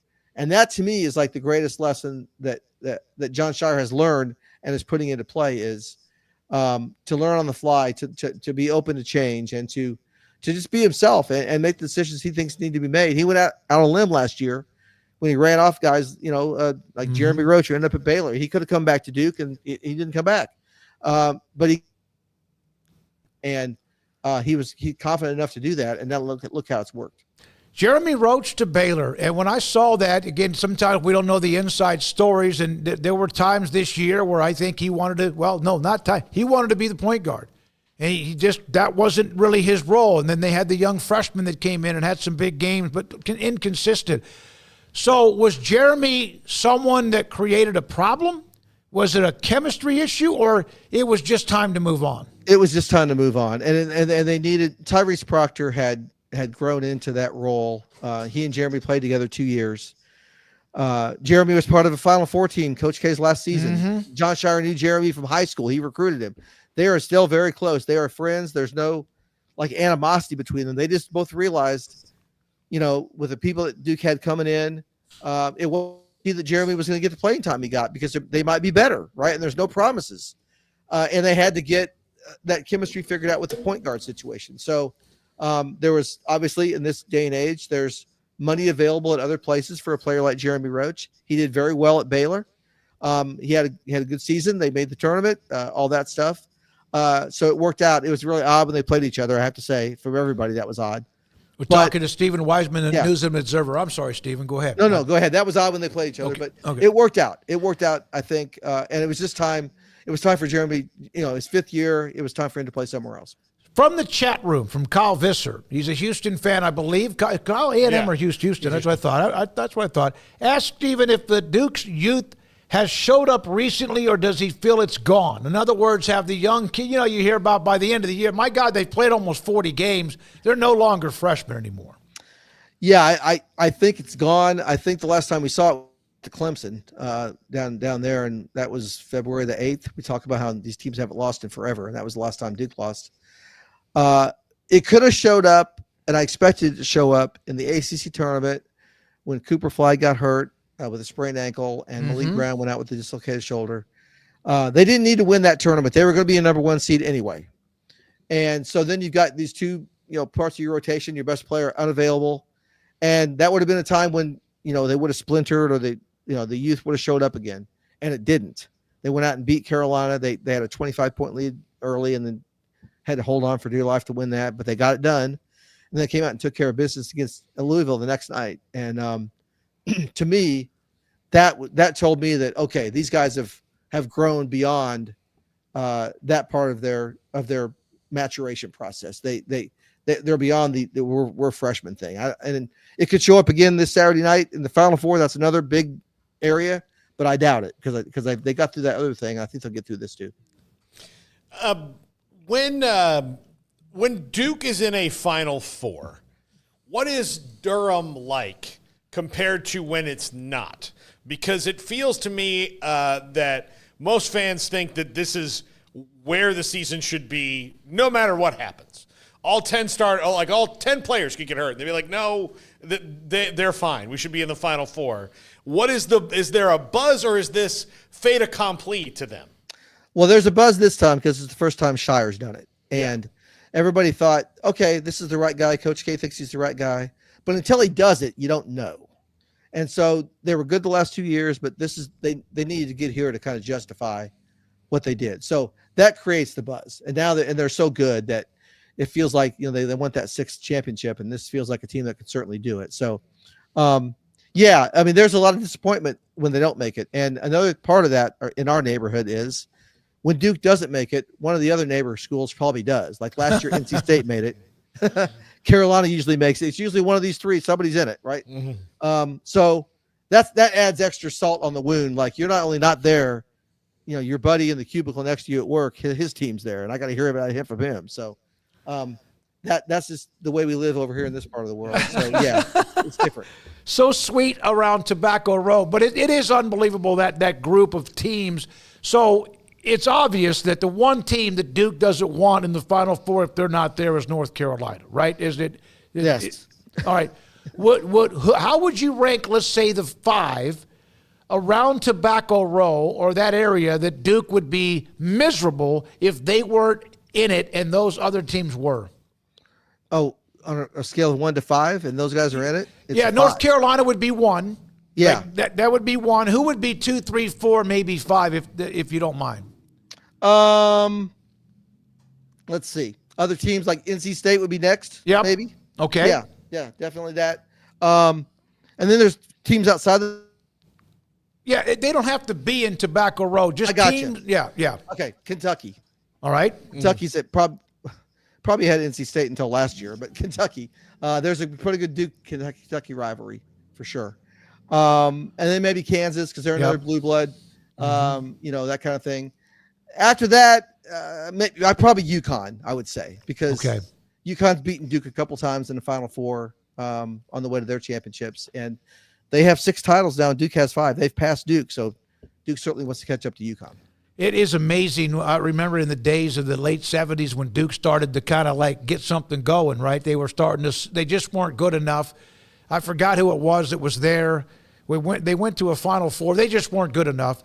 But where they are now, Paul's wife is a KU grad, and I asked her, and I don't know if you ever asked her back, but I said, if you're a KU fan, is it miserable watching Duke be this good when they, of course, melted down quickly? And blue bloods don't like each other. I mean, that's why they're rivalry, right? You don't want Kentucky to be winning if you're KU or Duke if you're, I get that. The imprint of this program, if they're in the Final Four, there's a standard. What was the minimum requirement of this team, even though they were young, although they had the stud and flag? Shire's, 3rd year, whatever. What was the minimum requirement for make this an acceptable and successful season? It was getting to the Final Four. Okay. This year it was that because he had won the ACC his first year, and they lost in the second round. And that year, that was good. Like, okay, first year without Coach K, they won the ACC. All right, that's what's supposed to happen. There was disappointment with the loss, but it was okay. Last year, they got to the Elite 8, got a little closer, but then lost to NC State, which was really rough. So they needed to break through and get to the Final Four to really validate that John Shire was the guy. Yep. Stephen, thank you. Enjoy San Antonio. Appreciate your time. Have a great week, and thanks for jumping on with us. I know it's been a whirlwind when you travel with the tournament. Half the time you kind of know, but you don't know if you're going to be there for 1 day or for 4. Thanks for your time. We appreciate it. Thanks for having me on. I can't wait to get down there. Stephen Wiseman, the News and Observer. So if you look at Duke's schedule, and in the tournament they've won by, of course, they beat Mount St. Mary's by 44, 23 over Baylor, never even that close, 7 over Arizona, a game that was very, very competitive, and then they blow out Alabama. And what their defense did to the Crimson Tide, who had just hit every 3 known to man in their win to get into the Elite 8, the length outside. And one of the things that I didn't know too much about, because I didn't really watch Duke a lot this year. I did a couple of games. There's probably a Duke-Carolina game on. But the guys they have inside, 2 different big bodies. One of them that's kind of a thin, spindly, but angular shot blocker who's a problem. And sometimes they put him on the perimeter and you can't shoot over him. And then they got the thumper inside too. That's what makes them so special. And then the length of flag wherever he might be. Defensively as much offensively. Yeah, he's just ridiculous. I thought it was like I saw him like somebody asked him about being compared to Larry Bird, and I don't think that's fair to either of them. One, Cooper Flagg moves a lot better than Larry Bird ever did. Larry Bird was an outstanding basketball player in spite of the fact he was not a runner. He was just long, and an excellent and amazing shooter. He was almost part magician too. Yeah. He was just he had his was all hands, right? It was magician is good. Like it's just boom, there you go. All of a sudden like that. Cooper Flagg, to me, I mean, he reminds me more of a lot of other guys than that. But I think that Duke and Houston is like the absolute perfect matchup because they both can solve each other a little bit, and we'll see. But what they did at Alabama, and of course you live by the 3 and you die by the 3, and they were so over the median of what you do when they made against BYU. When you make 25 threes, there's going to be a regression back to the mean, right? It's just going to happen. It's how the world works. It's how sports work exactly, is where you can have a great game. Well, eventually you're going to get back because the averages are the averages. And, they needed about 7 or 8 more of those threes just not to drop against BYU that they didn't need to win to save for Duke. And just didn't happen. No, it didn't. And so, man, I'm intrigued by this game. Duke, Houston. Mark Sears, who had the game of his life. Terrible. I mean, he didn't score until like 6 minutes left in the game, something like that. It was bad, yeah. It was a terrible way to end of his career. That is not by any means like put a stain on what Mark Sears did. I love watching that kid play. He was unconscious in the Elite 8 game or the Sweet 16 game. Unconscious.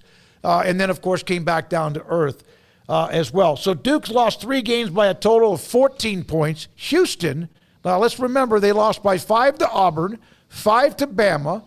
Both of those teams spent almost the entire year inside the top 5, if not ranked number 1. They lost the 3 games against San Diego State, which was a little bit interesting. A pretty good basketball school, but that was – and then, of course, the game at home by 1 to Texas Tech. These teams – have been winning big. They found ways to win games when they haven't played as well on offense or defense or whatever.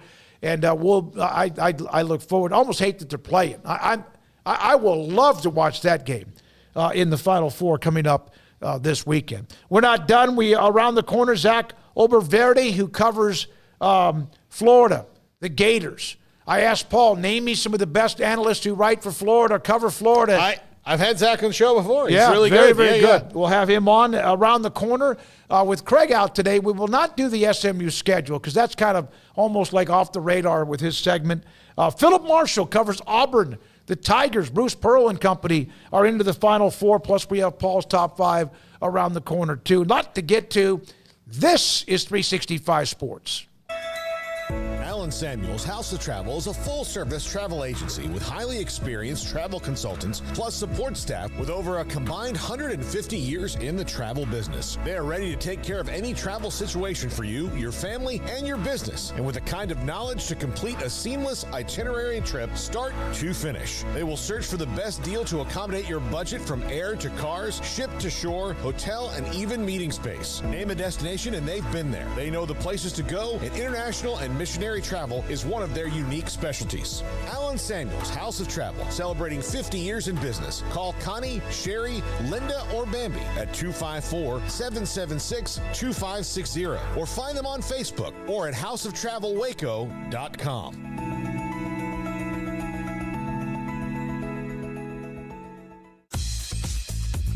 Baylor Scott & White Southwest Sports Medicine and Orthopedics, the team physicians for Baylor Athletics, diagnosing and treating all sports-related injuries, including concussions. These specialists also provide orthopedic services for athletes and non-athletes alike, whether it's knee or shoulder pain, a wrist injury, orthopedic spine care, and even an arthritis and total joint clinic. Trust the doctors Baylor Athletics trust. Baylor Scott & White Southwest Sports Medicine and Orthopedics wants to get you back in the game. With so many companies and policies out there, it gets so confusing shopping for insurance, and I never know if I'm getting the policy that's right for me. Luckily, I met the team at the Niche Group Insurance Agency. With the Niche Group, you can go to one company and get access to coverage options from many insurance carriers, and you get to speak to a real person about your specific coverage needs. With the Niche Group, I know I'm getting the right coverage at the right price. If you need insurance, talk to the experts at the Niche Group at 1-800-258-8302. Established in 2007 and independently owned, Alliance Bank Central Texas is committed to helping families and businesses meet their financial goals. From their tellers to their board of directors, they know the importance of superior service and competitive products. Customers have confidence knowing that their financial needs are in good hands. It's your bank, Alliance Bank Central Texas, with 2 Waco locations, 4721 Bosque Boulevard and 191 Archway Drive on Highway 84, and at alliancebanktexas.com. Member FDIC, an equal housing lender. Want to send a message to the show? Jump in the Rudy's Country Store and Barbecue chat room.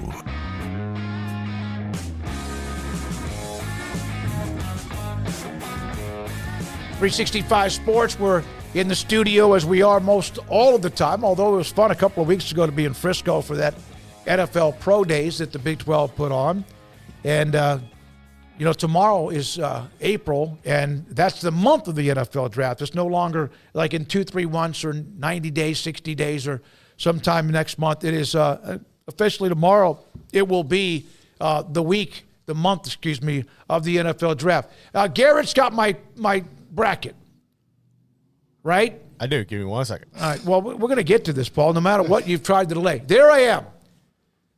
I mean, you couldn't even screenshot it. You had to take a picture with your phone. Well, at least somebody did. We're trying to This should have been already done for me. There should be stars and whistles and we absolutely should not Well, I mean, we're supposed to be a high quality organization here, and we're showing a obviously picture. We're not. If I'm we're winning this showing thing, it going on away the screen of a picture of a screen with a sponsor that's not even a part of our show, but a great sandwich. All right, now this is. I want you to think. Now, here's what I want to get to.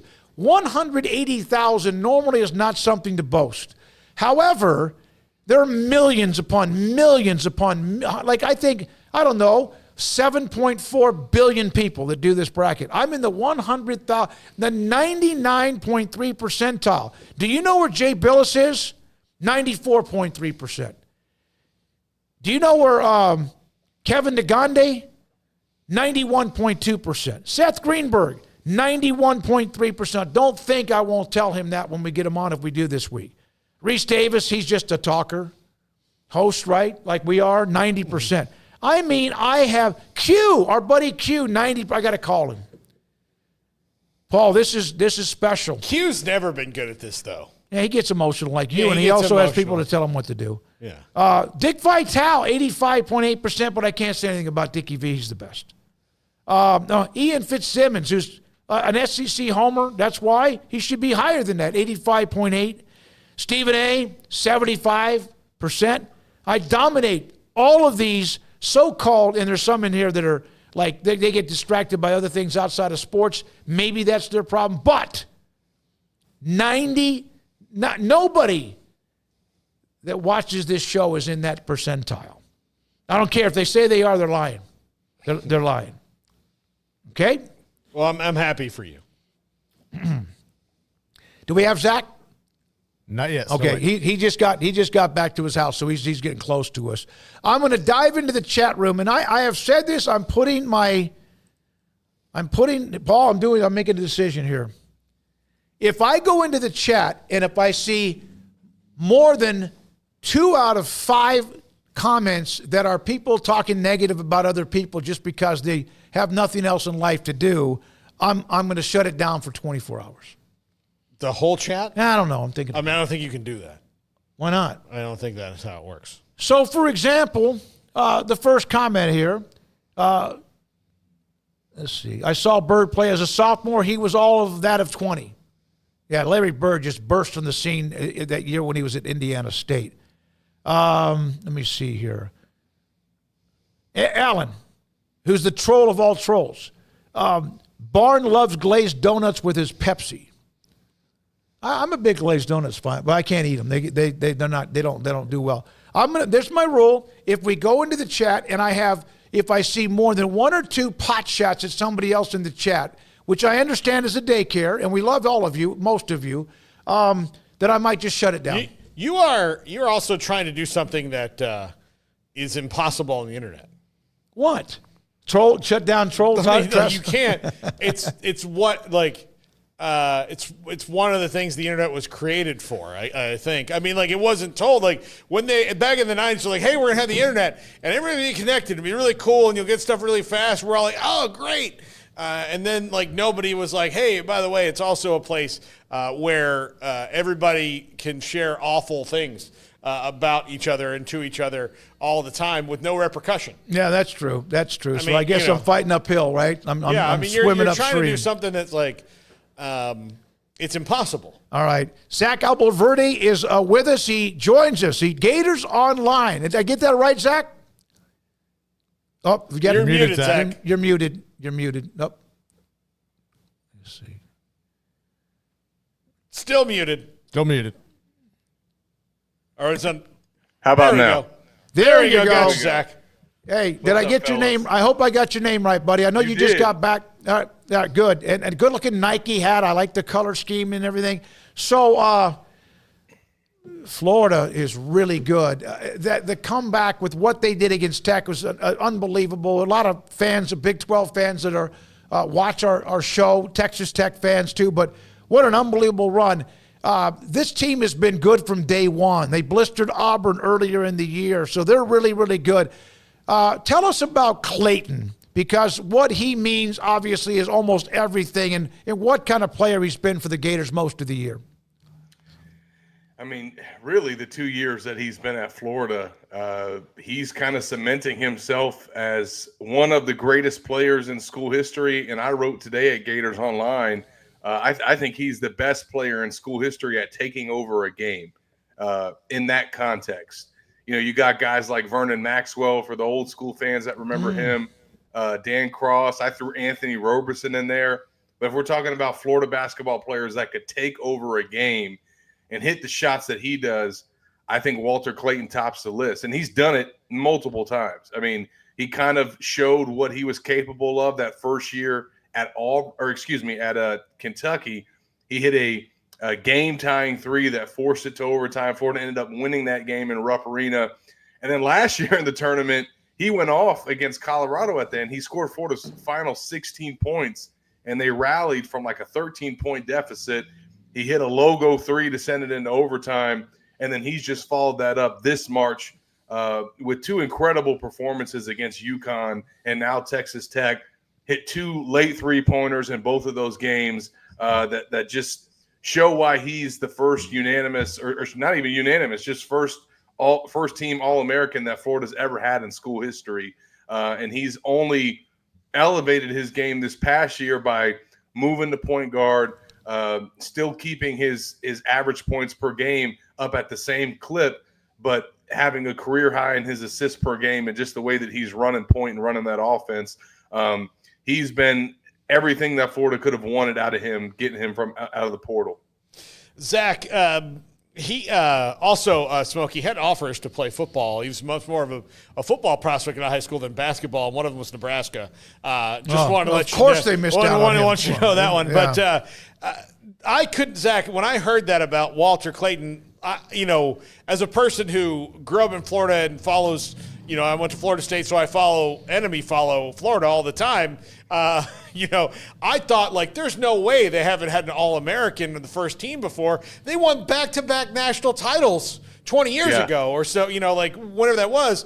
And then not only before that, I mean, they had teams in the early 2000s that had Mike Miller and guys like that on there. 100%, yeah. But to never, under Billy Donovan, have an All-American, one, it shows you how hard it is, and two, just knocked me off my feet because I was like, no way, Joakim Noah, he had to have been an All-American, right? No, they had some second and third team guys, but never a first team. And you're right, it does speak to how hard it is because there's only 5 guys in the country.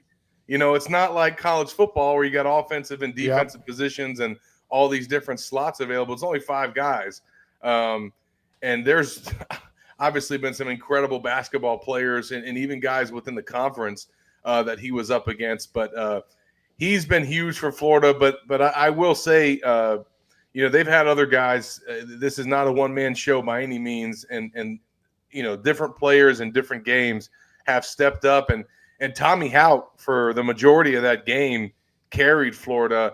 It was interesting. I actually voted him as tournament MVP for the Gators for the West Regional, just the 2 games that they had out in San Francisco. I voted for Tommy Houck over Walter Clayton because at that point in the game, we actually had to submit our vote before the 2-minute mark of the second half. So when it was the deadline to submit, it was right after Tommy Houck had hit those back-to-back 3-pointers. And don't forget, he came off the bench in the Maryland game when Alex Condon got injured and had a great performance for Florida in that game as well. So I gave the nod to Tommy over Walter. And then the last 2 minutes, Walter Clayton went off. And I probably would have changed that around, had I been able to wait until the end. But both of those guys made the all-tournament team. And like I said, they've had other guys that have stepped up and made a huge impact on this run.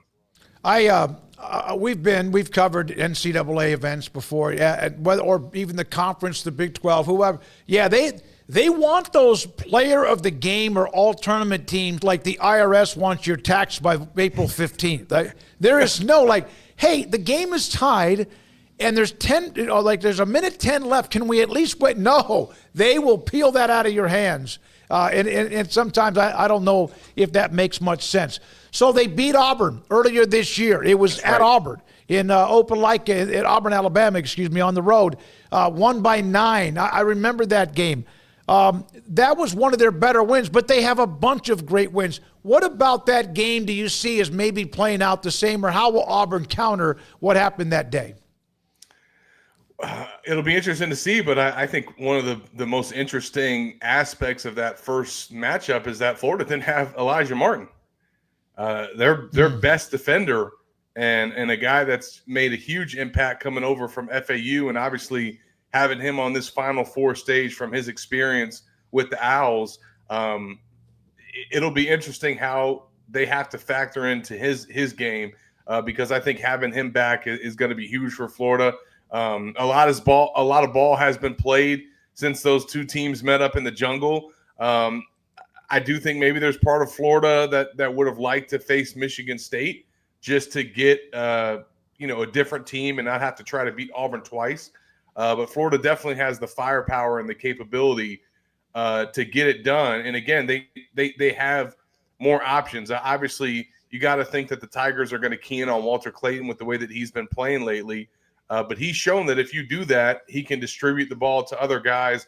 And Florida has different starters that can step up and hit big-time shots, and guys coming off the bench as well, like Houck. So it's going to be a matchup of two heavyweights.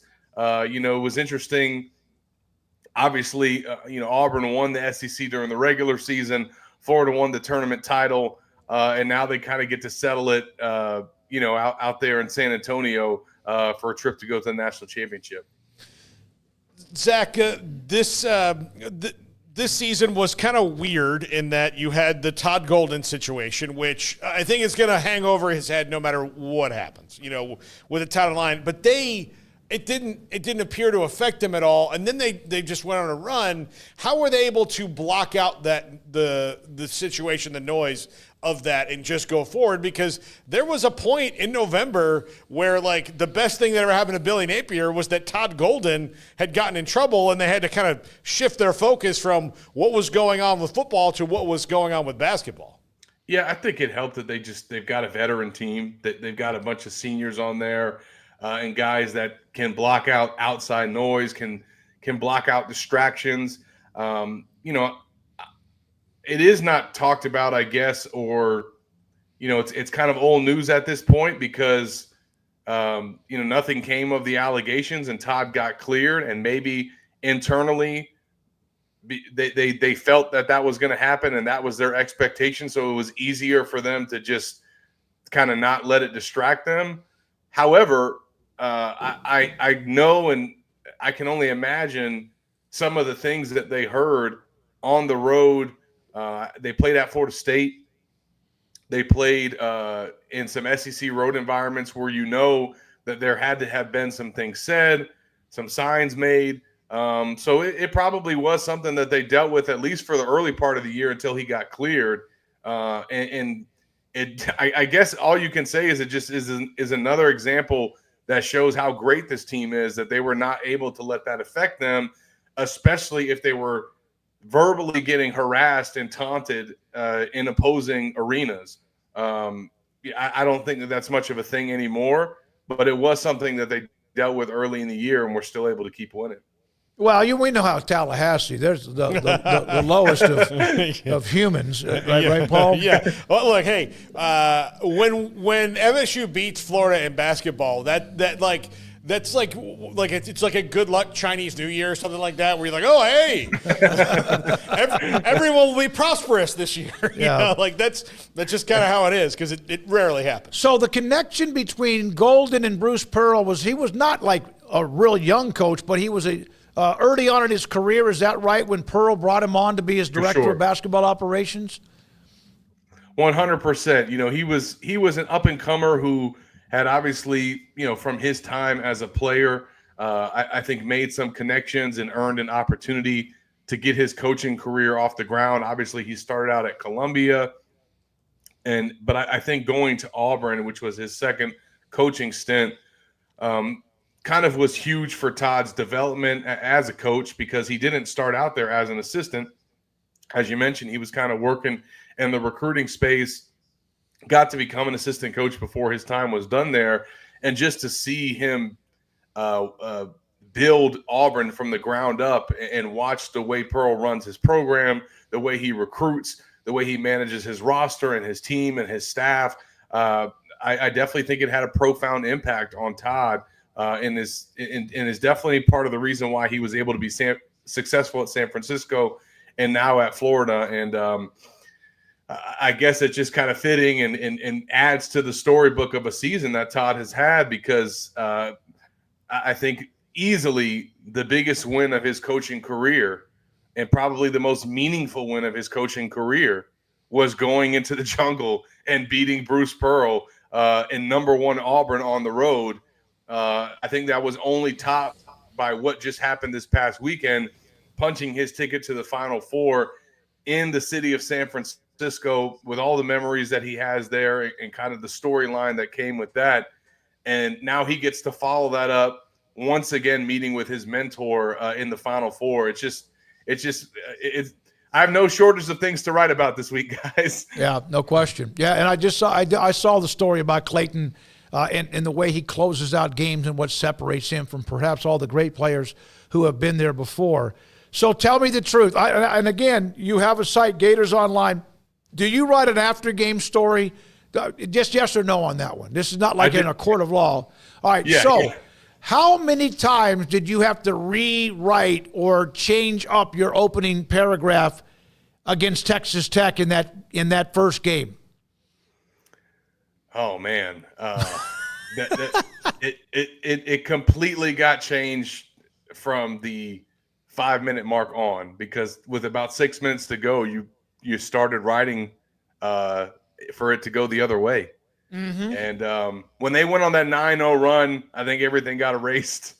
And then once they tied the game, I felt like Florida was going to win. The momentum that they had, the way that arena erupted, because there was a lot of Florida fans in the building. It is tough, though, because you do get to a point where you also just want to watch the game. Yes. Like and I did at some point have to just, close my computer a little bit and take in what was happening, because I still can't get over what I witnessed. I watched it the next day. Sometimes in the moment, you're almost numb to it because you're trying to write and also report on it. So to go back and watch the highlights and the way Florida pulled that out, it's going to go down as one of the best wins in school history, especially if they can finish this thing out. We have covered many a game, NCAA tournament, men's, women's, or game football, whatever. And a lot of times we'll cover the game and then we'll go to the post game, and then maybe the day after we do a show, whatever, people will bring something up that sometimes you don't even remember because you're trying to juggle watching the game, as you mentioned. In your case, writing for it, I'm thinking about, okay, we have a story to do. What are we going to do with the interviews? And it can just, like, sometimes you miss part of the game even though you're looking at it. 100%. 100%. You know, I'm tweeting too. I'm running a message board thread. I'm running a live blog. I'm literally doing 4 or 5 things at once. But, you know, that comes with the job. All right, so Florida has a history. Paul brought that up of success in the Final Four, San Antonio, and obviously Auburn in the rematch from earlier this year. The SEC had all those teams. Oh, I'm going to ask you this. I know it was a good conference. I mean, it was really, really good. But in your opinion, they have 2. They're going to get a team in the championship game. Were they 14 teams NCAA tournament good? You know, maybe not that deep. But I think the amount of teams that made the Elite 8 and just the way that they went through the regular season, obviously, you know, was deserving. I definitely think that you could have made an argument for 1 or 2 teams to not make it. But I understand probably out of conference, you know, especially those folks up there in West Virginia were probably upset about that. But I mean, it's definitely the best basketball conference that I've ever followed or covered, and I haven't done basketball for a long time, and not as much as football.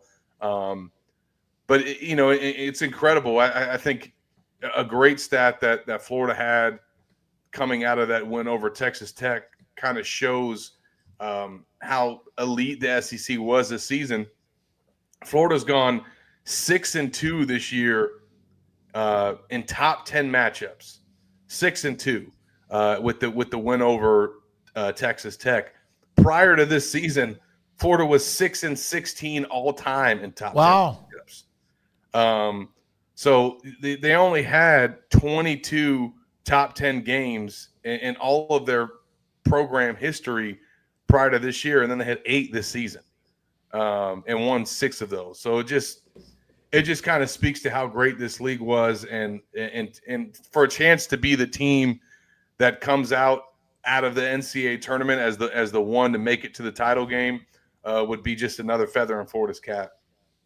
All right, Paul, you want anything else? I just have one. I have one football. Here we question. go. Here we go. One football question. He has Florida State. You know, just 2 years ago they got screwed in the playoff, and then last year was just disgusting. Yeah, he cannot. Zach, I know him well. He's a very proud Seminoles fan, and he should be. But it is killing him that DJ Lagway. Yeah. I mean, like, here's the thing. When, like, Billy Napier's trying to make Graham Mertz work, I'm just like, all right. You know, like, you know what it is. He's not a net positive or a net negative. He was just there. I mean, he wasn't hurting them, but he wasn't helping them. It was a weird thing. He was a void, is what he was. And then, like, hey, let's just let this dude who's the best athlete at quarterback they've had since number 15 rolls in. How much has that changed the outlook for Billy Napier and this team? Because transfer portal, you've got guys lining up to come take visits and try and play there. Recruiting wise, which he was already doing okay with, but now he finally has that that extra thing to go, oh no, like, you want to play with this guy. Yeah, it's totally changed the trajectory of the program. I think the buy-in from the fans, from the recruits, from the players. I think that they're not only excited about DJ, but what he's able to do and what he was able to do with the team and running the offense. You know, that's there's been a lot of talk about that, obviously, since Billy arrived in Gainesville, about his system and him play calling. But at the end of the day, he was able to produce and have a kind of a breakout freshman season playing in that system and operating that offense. And I think that for the players to see what he can bring out of that offense is exciting. I think it's exciting for the defense because they see the big playability as well. And it is. I mean, the way that he was able to come back from that hamstring injury, lead Florida on a 4-game winning streak, it just totally changed the vibe in the program, the expectations for the future. And I also think the ceiling of what they can kind of reach in the next 2 years with him as QB1. Yeah, it is just like, isn't it amazing how you, the team and the program, the fan base, et cetera, feel about them, because he's kind of like their savior right now. Because well, I mean, it's the most important position in all of sports for a reason. You know, I mean, it can totally change and galvanize the way everybody feels about the team, or can, you know, send you in the gutter about how you feel about them if it's not getting done. And Florida's been there too at quarterback. So he was without a doubt the biggest recruit that they landed since Tim Tebow in terms of where he was ranked, the position that he played, how important it was for Florida to take the next step as a program. And that'll continue to be the case moving forward. Zach, here's how I actually do feel about it, even though I don't think everybody completely believes me on this, but it is true. I miss the 90s where all three of us were good. Florida State, and Miami. I would rather just trade losses out with those two than like what's going on now. I don't know if everybody feels like that, but if you lived through that era, it's way better than what it is right now. I mean, I don't think anybody are surprised to hear you say you prefer that as opposed to what just happened at Tallahassee last year. That's true. Yeah, that is true. Yeah. But just over the course of the last decade or so, where it's like only one of them can be good at once, really. You know, one can be great, one can be good, one can be bad, and they never as opposed to all three of them were just amazing at the same time. To me, that's more fun as a fan to know that those games mean something, as opposed to, oh man, if we lose to this bad team, now I'm really going to hate it because I hate them more, and they sucked this year. Yeah, that's when the rivalry is at its best, and when the trash talk and just kind of the year-end build-up to those games is at its best, is when it is like that. Unfortunately, you know, I have to think about when the last time all three were playing at a high level, but yeah, going back to that 2001 or so, 92 to 94. Yeah. All three programs were really good around that era. And then 99 to 2001, 2002, all three were really good. And even, it was like the 2000 game, Florida got to play Miami in the Sugar Bowl. So, yeah. I mean, who knows? I think a lot of people thought that was going to be the case last year. And FSU didn't hold up its end of the bargain. No, they didn't. We love having Paul. We have there's not a show. We've been doing this show on this new channel for 5 years. Has there been a day, because of all their drama or them being really good or getting screwed, that we have not mentioned them? Seriously? No. Not a day. I mean, look, I'm dealing this is how I deal. This is free therapy. We were talking about the Gators here. It's just to verbalize it. But see, sometimes to have somebody from the other side of the issue on helps too. I mean, these are all coping strategies. Yeah. The good thing for Florida State and Miami fans is, as he alluded to, all fan bases have suffered at some point or another in the last decade. They've all been through firings and losing seasons. Hey, the wheel of destiny spins for all of us. Yes. I mean, it's just when it's going to hit you. Well, Zach's trying to do something about it because they have a quarterback that walks on water. Florida State needs to get themselves back together, and Miami's trying to. And they got close with Cam Ward, but he's gone. Thank you, man. Appreciate it, Zach. Have a great run covering the Final Four, and also good luck as you move forward. Absolutely. Appreciate you guys for having me. Thank you. Zach Abolverdi with us on 365 Sports. And, I was not going to let that segment go without riling you up a little bit. Oh, look, it's fine. I'm making my peace with the fact that they're going to be good and we're not. I mean, I'm there. I'm going to make me mad because I'm going to watch DJ Lagway just torch fools. It's so really hard for you to handle. When you're a fan of the team I like, who I don't even bring up I try not to bring up their name until I can. But I'm just kind of like punch drunk with it. You are so close to have been in the championship. That's what makes it worse. Had they been 7-5 and then to 2, I'd been like, okay, well, they weren't really that good in the first place. Now at least we know they sucked, but they were elite. They were amazing, and then they got screwed, and then spent a year. Honestly, I'm reading all this stuff. Mike Norvell's pretty much admitted that the entire football department they just spent a year pouting about it. They were in their feelings about it. Yeah, they were. And it affected every single thing that they did. Yep. Every single thing that they did. They started a lawsuit, which actually turned out well for them, but it made them look bad publicly. So then they had to spend all this time being like, no, you don't get it.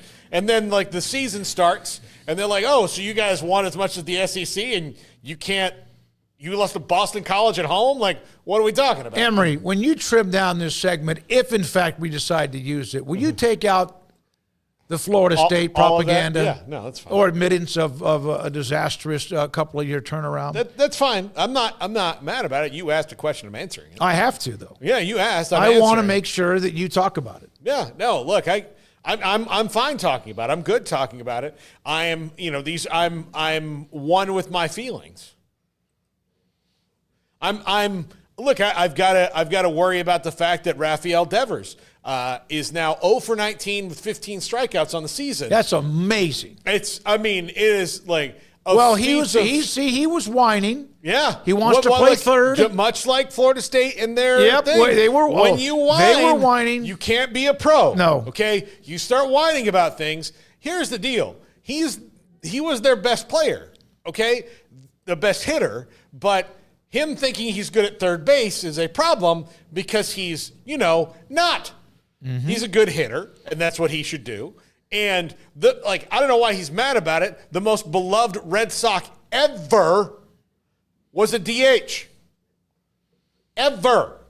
David Ortiz. David Ortiz is more beloved than Ted Williams and Carl Yastrzemski because he won multiple World Series. Yeah, and he's a DH. Williams was a love-hate relationship that he had with the fans. It's a love-hate relationship he had with pretty much every human. But he was cantankerous. Yaz, I think, was probably more beloved than Ted Williams just because he wasn't cantankerous. Yeah. He was just he's a dude. He was a good guy. And then David Ortiz, if you don't love David Ortiz, it's a you problem. It's a you problem. Sandra Green, great interview. Thank you very much, Sandra. We appreciate that. We had a Florida Gator analyst on to talk about the Seminoles, and I think it went pretty well. We went a very long time. I just had to ask about DJ Lagway in the football program, and I think I think he's fantastic, and I look forward to seeing him full year. I thought, I was always a guy who thought Billy Napier was a really good coach for that job because I think he's a really smart guy. Now, he couldn't get out of his own way until Graham Mertz got hurt, and then he was forced out of his own way. So let's see if he stays out of his own way now moving forward. All right. You done? Yeah, I'm done. Okay. So Garrett Ross Phillips said he got the link. He did get the link. So Philip Marshall covers Auburn. He'll join us next. Thanks to Emory Winter, who is fine. He's back. Did not get arrested over the weekend. He was in one of those brothels, and thank God he was able to get away. And then Andrew, who don't want to get him too close to anybody here, that all the bad people in this studio. Is Andrew even here? He had to run to the doctor's office. He's on his way back. Like, you can never tell. No, I thought Emory was kind of quiet. So, Andrew is very stealthy. He's also a jiu-jitsu expert. Oh, good. I'm glad you told me that in case I wanted to get up in his grill a little bit. Yeah, no, don't mess with him. Well, plus John would be upset. He's got some stealth. All right, when we come back, we're going to talk to Philip Marshall. He covers Auburn. So I'm going through the day yesterday and all. How do we cover the Final Four? How about having an analyst from each of the four programs? And we've done 3. We'll have Philip Marshall. He'll join us next. And this is 365 Sports. And it's the last day in March. And yet, here are some of the deals. The dealership, Ted Teague, sent me a great email earlier today when it comes to our May, 14th Academic All-Stars Banquet honoring tremendous senior student athletes in the area.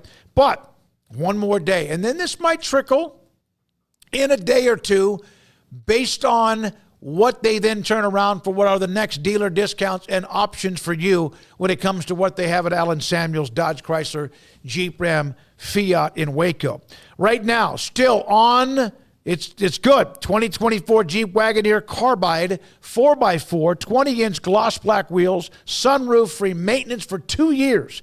All for $10,500 off the MSRP. The 2024 Jeep Grand Wagoneer L 4x4, 22-inch machine finished wheels, heated, cooled seats, 19 speaker system, and even center console safe now with $14,700 off MSRP. The deals will end when this day ends, but they will have more. But try to take advantage of what I just showed you. David Gray and Trey McDade at Allen Samuels. They're the ones you contact. Loop 340 east of 84 in Waco.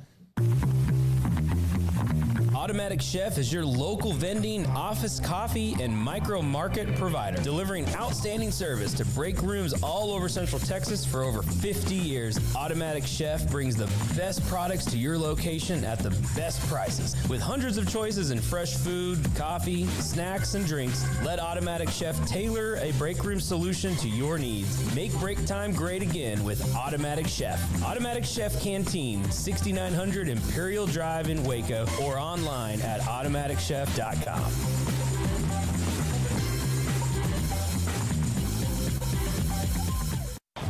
Baylor alumni are more than 160,000 strong. When we all join hands to support our university, we don't just move the needle, we move mountains.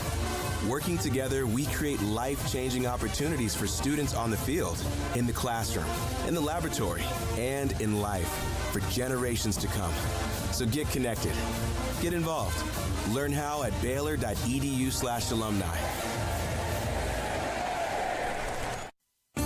There are 26 letters in the alphabet, over 600,000 words in the dictionary, and just 3 of them said together can change everything. Let's order pizza.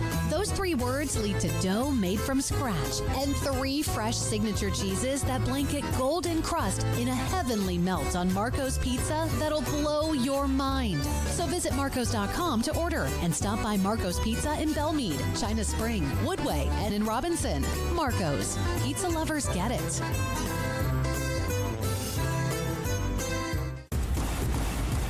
Petty Clinic Men's Healthcare in Woodway is now proud to offer you men an exceptional weight management body sculpting product called semaglutide, also known as Ozempic or Wegovy. Semaglutide is an FDA-approved weight management medication. Once-a-week injections of this powerful medication offers an average body fat weight loss of 20% within the first year of treatment. In addition to body sculpting, semaglutide also normalizes blood sugars and has the clinical research proof of reducing blood pressure, cholesterol, stroke, and heart attack risk. If you're like most men and you have stubborn fat that will just not respond to typical diets and exercise, then help is finally here. Semaglutide, affordable, highly effective. Google search Petty Clinic Waco and reach out to the Petty Clinic team today for a free consultation with Dr. Petty to see if semaglutide is right for you. Go to pettycliniclowt.com.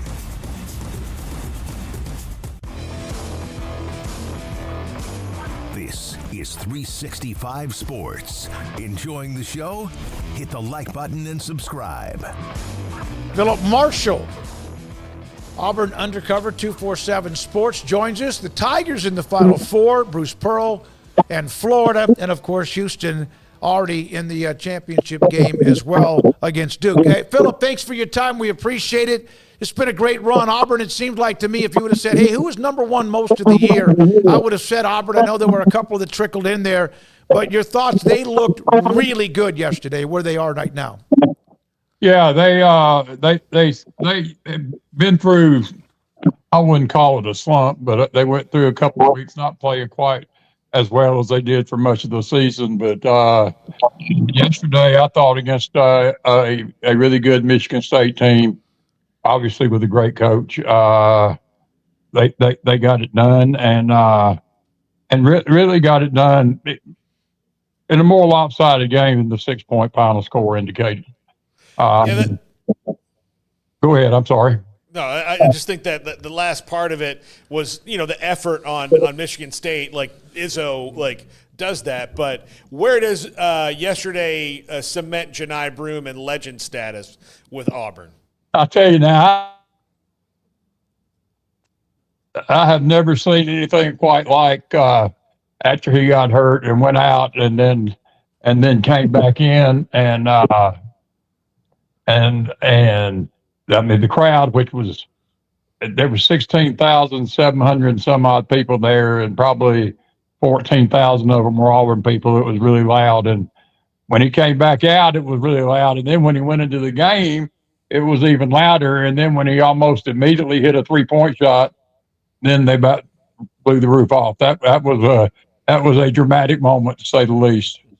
So here they are. They meet up with Florida again, who beat them at Auburn by 9 earlier this year. And they, of course, had the dramatic comeback to beat Tech, and then they win. They're now in the Final Four. What do you remember about the game in which the Gators won against Auburn on the road? I remember they were ahead by 20. I remember that. Florida played great that day. Auburn did not play great. And as I said about the Auburn-Michigan State game, it really wasn't as close as the score. That game really wasn't as close as the score either. It was that was Auburn's first SEC loss and their first loss at home in a long time. And I really think that kind of knocked them a little bit out of kilter for a little while. But that the Walter Clayton Jr., of course, is a phenomenal basketball player, and he torched them in the first half, and then all those Florida 7-footers had their way in the second half. And I think that I expect Auburn to play better, and honestly, I don't think Florida is playing as well as they were at that point. I mean, they could have lost to UConn. They probably should have lost to Texas Tech. So they haven't been quite as dominant in this tournament as they were during a lot of the regular season, but they're a real matchup problem for anybody because of their guards and then those big guys inside on top of that. It's a difficult matchup, and it'll be difficult again, but every team in the Final Four is going to be a difficult matchup in some way or another.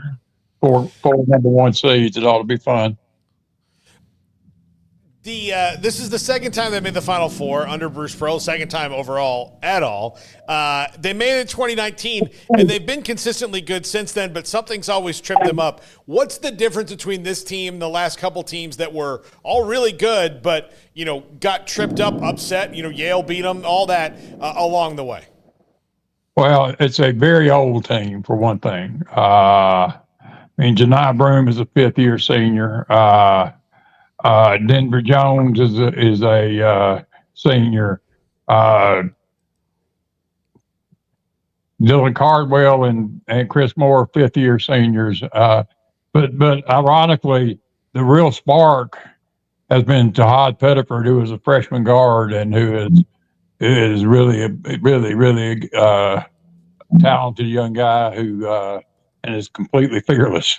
I mean, he is fearless. And then Chaney Johnson, who was another senior. They just got a whole lot of experience, and they don't have. I think Pettiford may be an NBA guy. Janai Broome, I see different things in mock drafts and stuff. He could go late in the first round or the second round. But I'm sure he'll go in the second round if he doesn't go in the first round. But they just have a really good mixture, and they really play hard, and they got. I mean, going 15-3 in the SEC this year was quite a feat. And they are very connected. They play really good defense, and they're going to need to shoot better probably from the perimeter this coming up weekend than they had the last couple of games. But that's always iffy for most teams. But they've got a lot of answers and a lot of ways to beat you. You take away one thing, there's usually something else they can do. Philip, how do you describe, other than what we see when he's on courtside in front of the bench, Bruce Pearl's working the game, very energetic, very opinionated. He's full of energy. How would you describe him? And maybe something about him that maybe we don't know. Well, Bruce, I didn't know Bruce when he was at Tennessee. I covered some games that he coached him, but I didn't know him. He is what he did at Auburn is you have to understand Auburn's basketball history. It's not very good, and he came when it was at an absolute low ebb.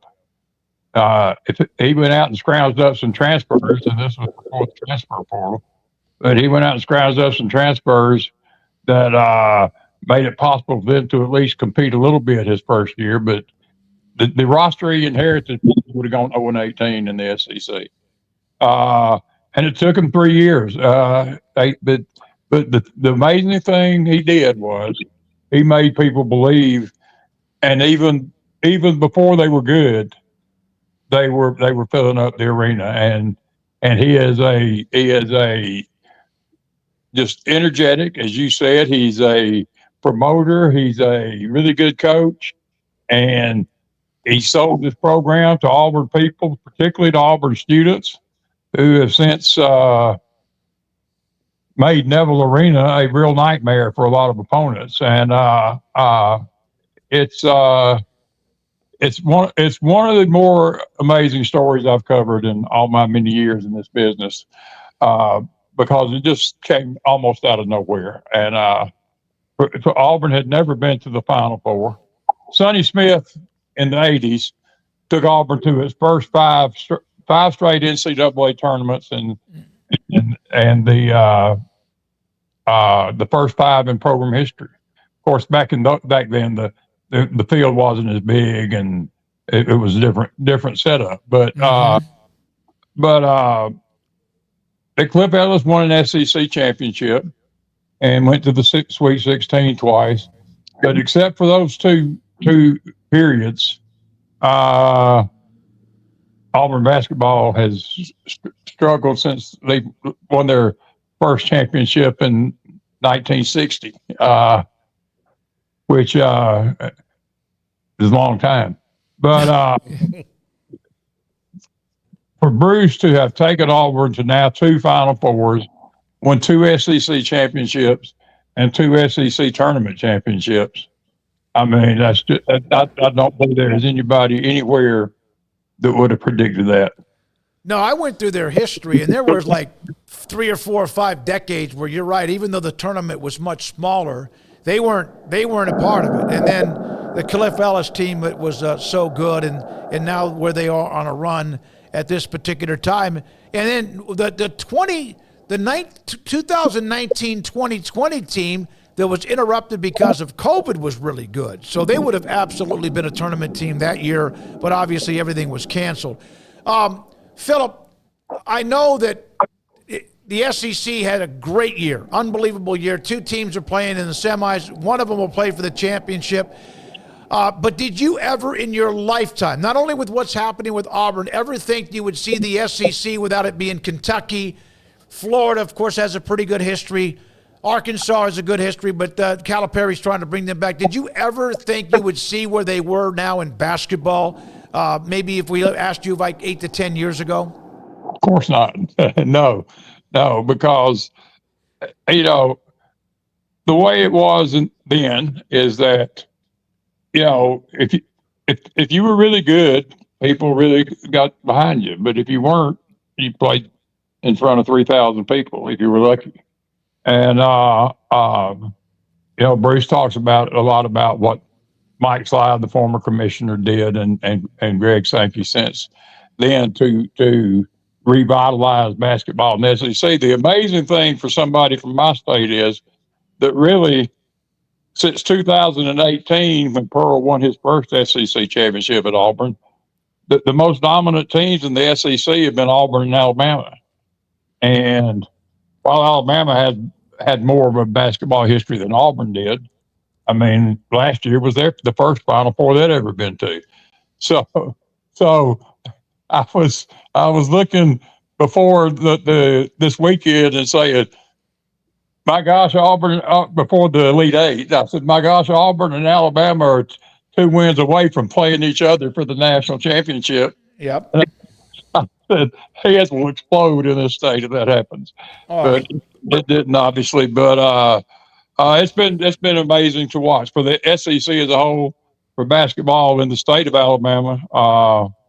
It's really been something to see. And as I said earlier, really nobody could have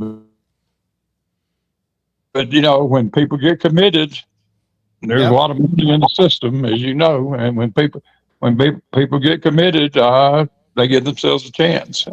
Last thing for you, it's a football question. The Auburn Tigers will play Friday night at the end of August in Waco, Texas, against Baylor, where we're located. And obviously, Auburn is trying to have another year with Hugh Freeze and what he can do a year later. Dave Aranda and Baylor had a nice end to their year. What are right now the legitimate expectations of who Auburn will be this year in football? Legitimately, I think they need to. They've now had 4 consecutive losing seasons, which. And you'd have to understand that just does not go down well. I know, yeah. Of course, only 2 of them are Hugh Freeze, but the other 2 get kind of hung on him too, just because it's 4 straight. I think they'll be significantly better. They've recruited remarkably well, especially under the circumstances. A lot's going to depend on Jackson Arnold, transfer quarterback from Oklahoma, how he performs. They've got.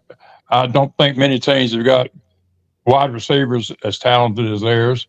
They're going to be the offensive line looks to be a lot better, which it needs to be. The defensive line is young. It's hard to say about that, but DJ Durkin has done a remarkable job with their defense. At times last year, they were playing 6 true freshmen, and they still were in just about every game. Well, really in every game. So I think they'll be better, and they need to be, because if they're not, then it's going to get real ugly in the state among Auburn people. Philip, thank you, buddy. Appreciate your time. 247 Sports. I enjoyed it anytime. Yes, sir. Philip Marshall with us, Auburn Undercover, 247 Sports with us. On the Tigers and basketball, but eventually, you're going to get to football. You gotta. I mean, like it's been such a stretch for them, and it's good that basketball is going well, so that they have something to distract them from what's going on in football. My buddy Eric, I didn't text him about congratulations to Auburn. Wow, he's a war damn Eagle too. Yeah, yeah. Oh, I got to do that. I just realized that he is eaten up with being a. Auburn, go damn War Eagle, whatever you want to call it. But you're right. They that does not go over well at all. And I'll tell you, one of the most beautiful golf resorts in my opinion, Opelika, Alabama, is part of the Robert Trent Jones golf trails. Oh my God! And so we go on a trip. We drive on a tour bus. We usually leave like at 3 or 4 o'clock in the morning. This is when I was in Tyler. We drive to Opelika, or it was Montgomery one year. One year it was, oh my God, I forgot where it was. But we went to Opelika, and they have like 3 or 4 just spectacular golf courses. One of them is one of the nicest par 3 courses you could ever experience, where sometimes, even though it was a par 3 course, they had a hole or two where you still like had to hit maybe even a 3-wooder driver. It was very, very unbelievable. And so we go on this trip, and there's anyone from, I don't know, the ages of 35 to 55 or so. This has been a while ago. So even I was young than I am now. Of course, that was a long time ago. And we played the first day. It was in the afternoon. We played 18 holes on this par 3 course. It allows everyone to kind of get off the bus, check in. They have a hotel on site, beautiful, great place, dinner, etc. It's in Opelika, which is right next to Auburn University. Then the next day we played 36 and 36, and I think maybe 18. But the next day we play 36 holes in the morning, and we go to play another 18. And there's some guys that want to just sit down, which is unfortunate because we had like teams and stuff. But the reason why is they went into the pro shop, and they had some Auburn girls. And the guys got on the patio area outside of this pro shop, and of course there's a snack bar, and you could get something to eat. And my father-in-law's on this trip, and a lot of the older gentlemen decided they were going to stay out on the balcony, and they had these Auburn girls modeling the clothing. They got distracted. We were still playing golf. Yeah, I would think so. And they ended up, we came back, whoever else played in the afternoon, we come back, and now it's early evening, and there's this table, I don't know, it's bigger than the one we're sitting at, and they had stacked beer cans like college fraternity or college kids would do on these tables, and every beer can they stacked was for a girl that had modeled something from the pro shop. And it was like a big, huge TP triangle of beer cans. They were bad men. Yeah. And smart, too. Because Yeah. these were some, like the golf cart girls were, just delicious, gorgeous. I mean, they were pretty. They're Southern girls. That's the creepiest thing I've ever heard you say. They were delicious, gorgeous. My God. That shit got Tall Golden in trouble. Yeah. That's why.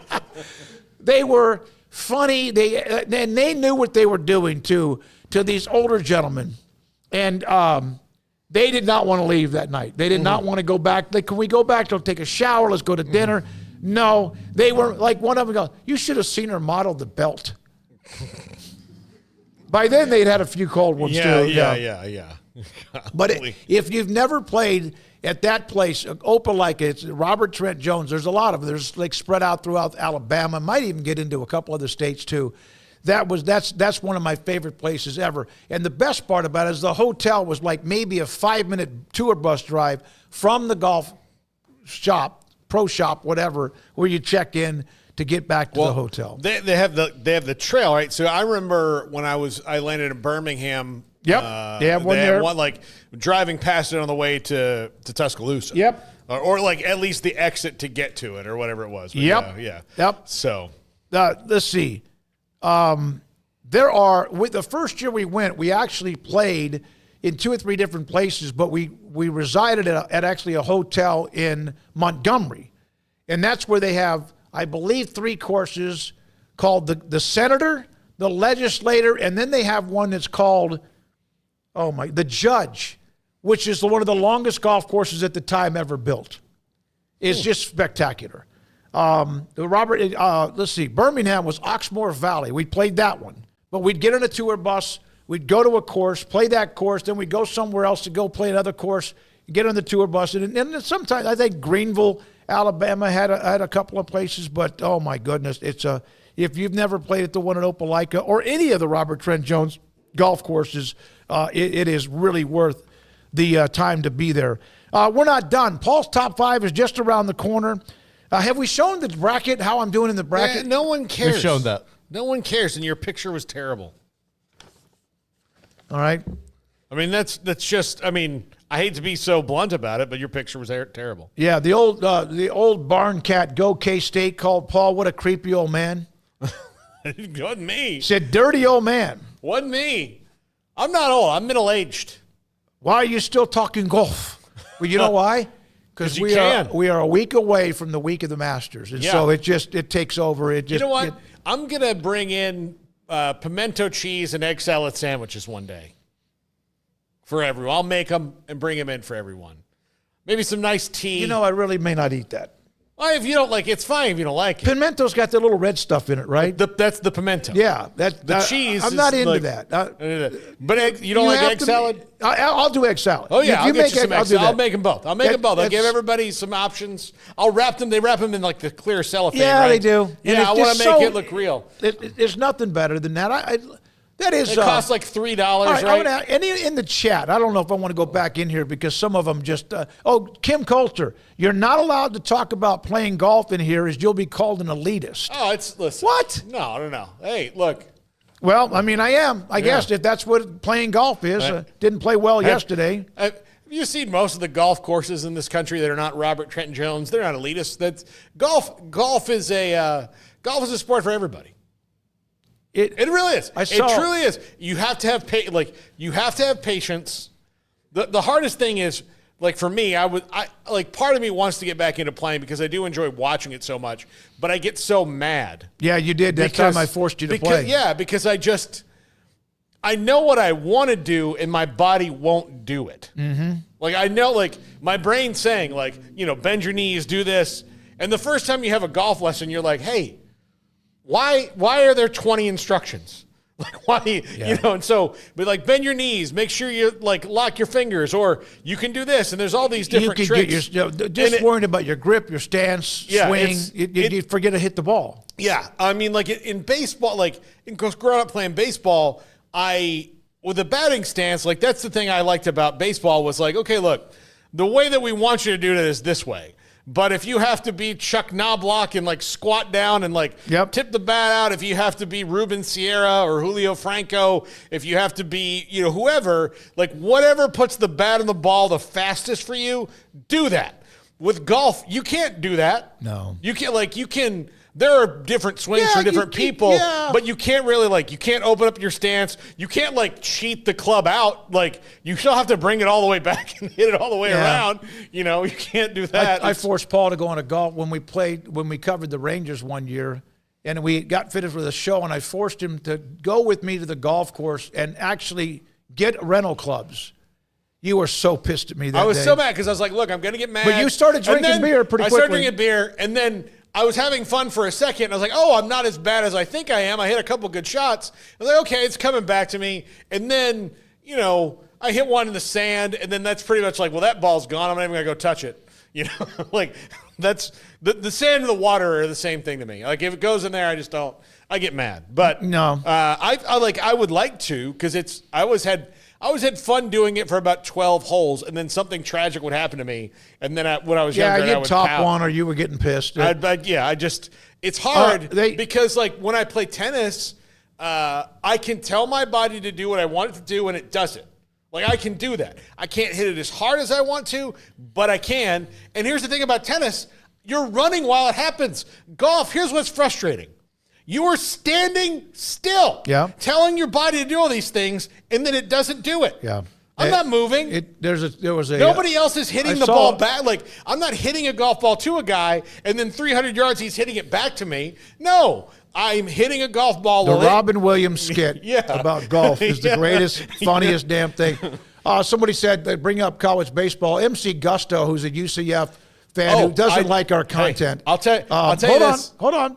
Go ahead. I have a college baseball thing. Did you see what Kentucky did to A&M yesterday? They run rule them? No. So there is a getaway day rule that you can't begin an inning after 4:30 the coaches got into PM. It too. Yeah. And Kentucky at like 4:26, the inning is supposed to start. And then he brings the whole team in. They have a meeting on the mound. And then the A&M batter comes out.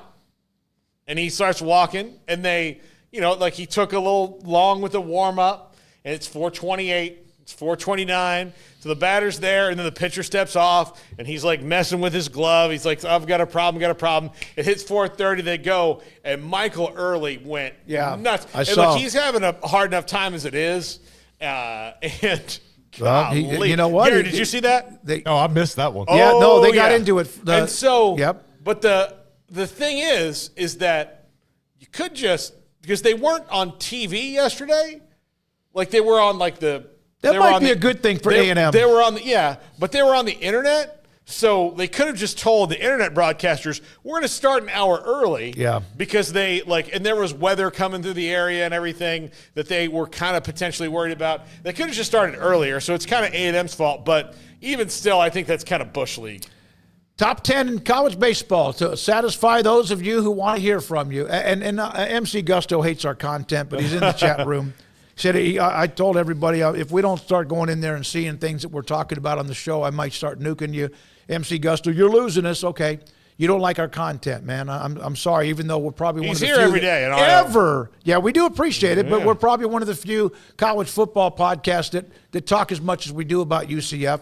We're still waiting for Scott Frost, and Justin Wilson's working on that. Tennessee, Arkansas, Georgia, Florida State, Texas.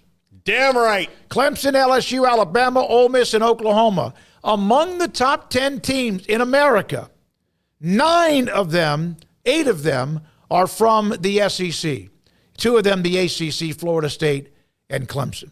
Then you get kind of an interesting smattering of teams. Oregon State is in their own conference. Yeah. UC Irvine, Southern Miss, a little bit down the road, one of the great Dallas Baptist and what they do with that program is crazy good. 2 Big Ten teams. Troy at 20. Yeah. Hey, did you see what Coastal Carolina is going to do in football at games this year? To Kansas State, by the way, the first mention of a Big 12 and then Arizona team State at 24. is at K-State and Arizona State at 22 and 24. Yeah, I just saw this. Coastal Carolina, September the 6th. You've got free nachos, free hot dog, free drink.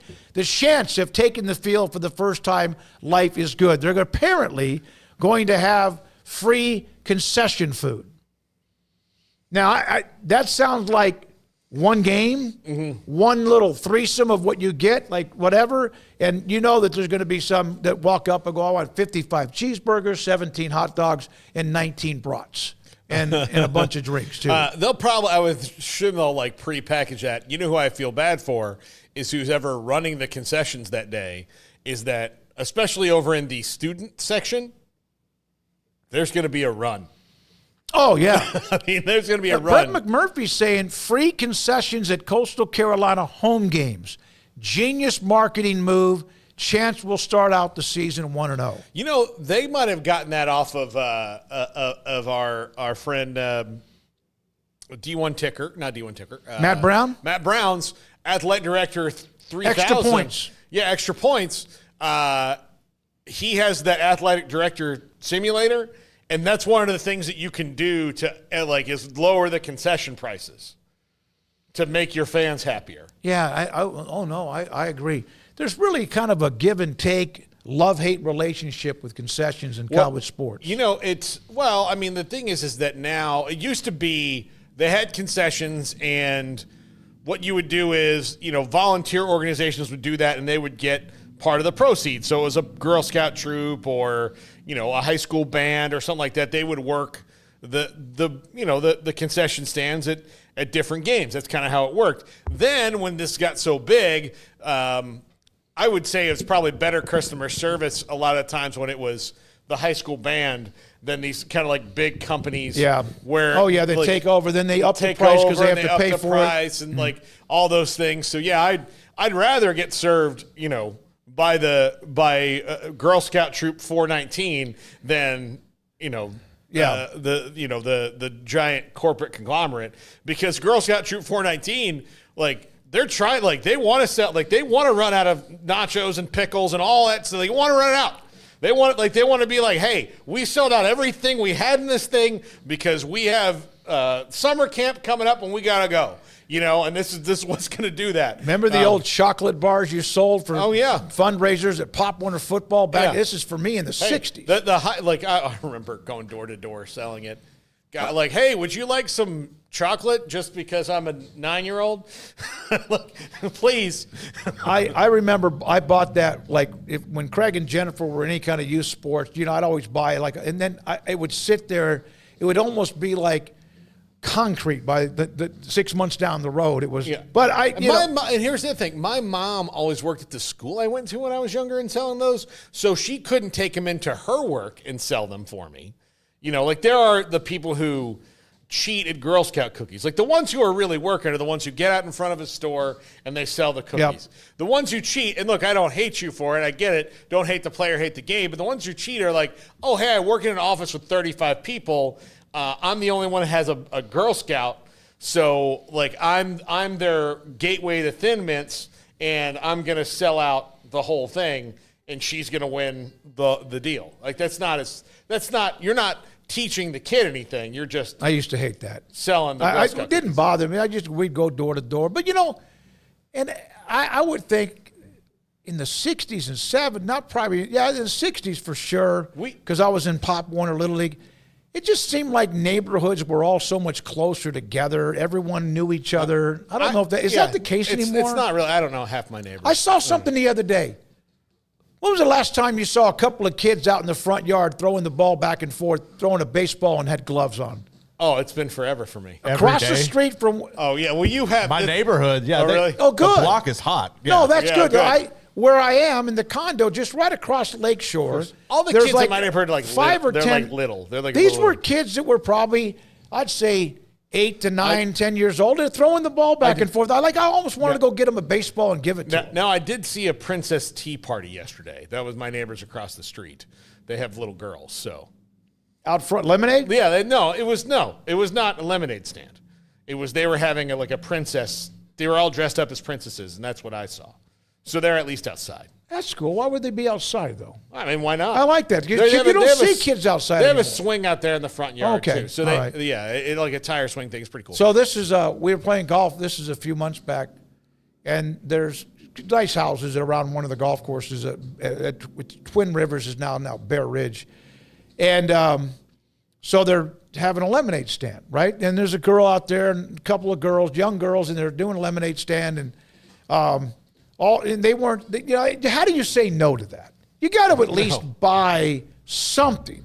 Yeah. And they had mothers who would come out accidentally on purpose every once in a while, and all the guys started buying more lemonade. Yeah, it's crazy. You know, I did have another thing I had to sell door to door when I was with the Boy Scouts was popcorn. They would sell decorative, patriotic popcorn tins full of popcorn, but we only had 2 flavors. You could get caramel corn or just butter. Popcorn. Yeah, the normal. They didn't even have cheddar corn back then. It's like it hadn't been invented yet. And never should have been. I remember thinking, the Girl Scouts came to the door and they gave me this, and they give you this thing, this variety of all these different color boxes of cookies. They've got Thin Mints and Tagalongs and Samoas and Do-si-dos and all those. They have all these different kind of cookies. And then we're going to turn around and try to beat their fundraising by going, hey, we have 2 flavors of popcorn in this really badass tin with an eagle on it. You want that?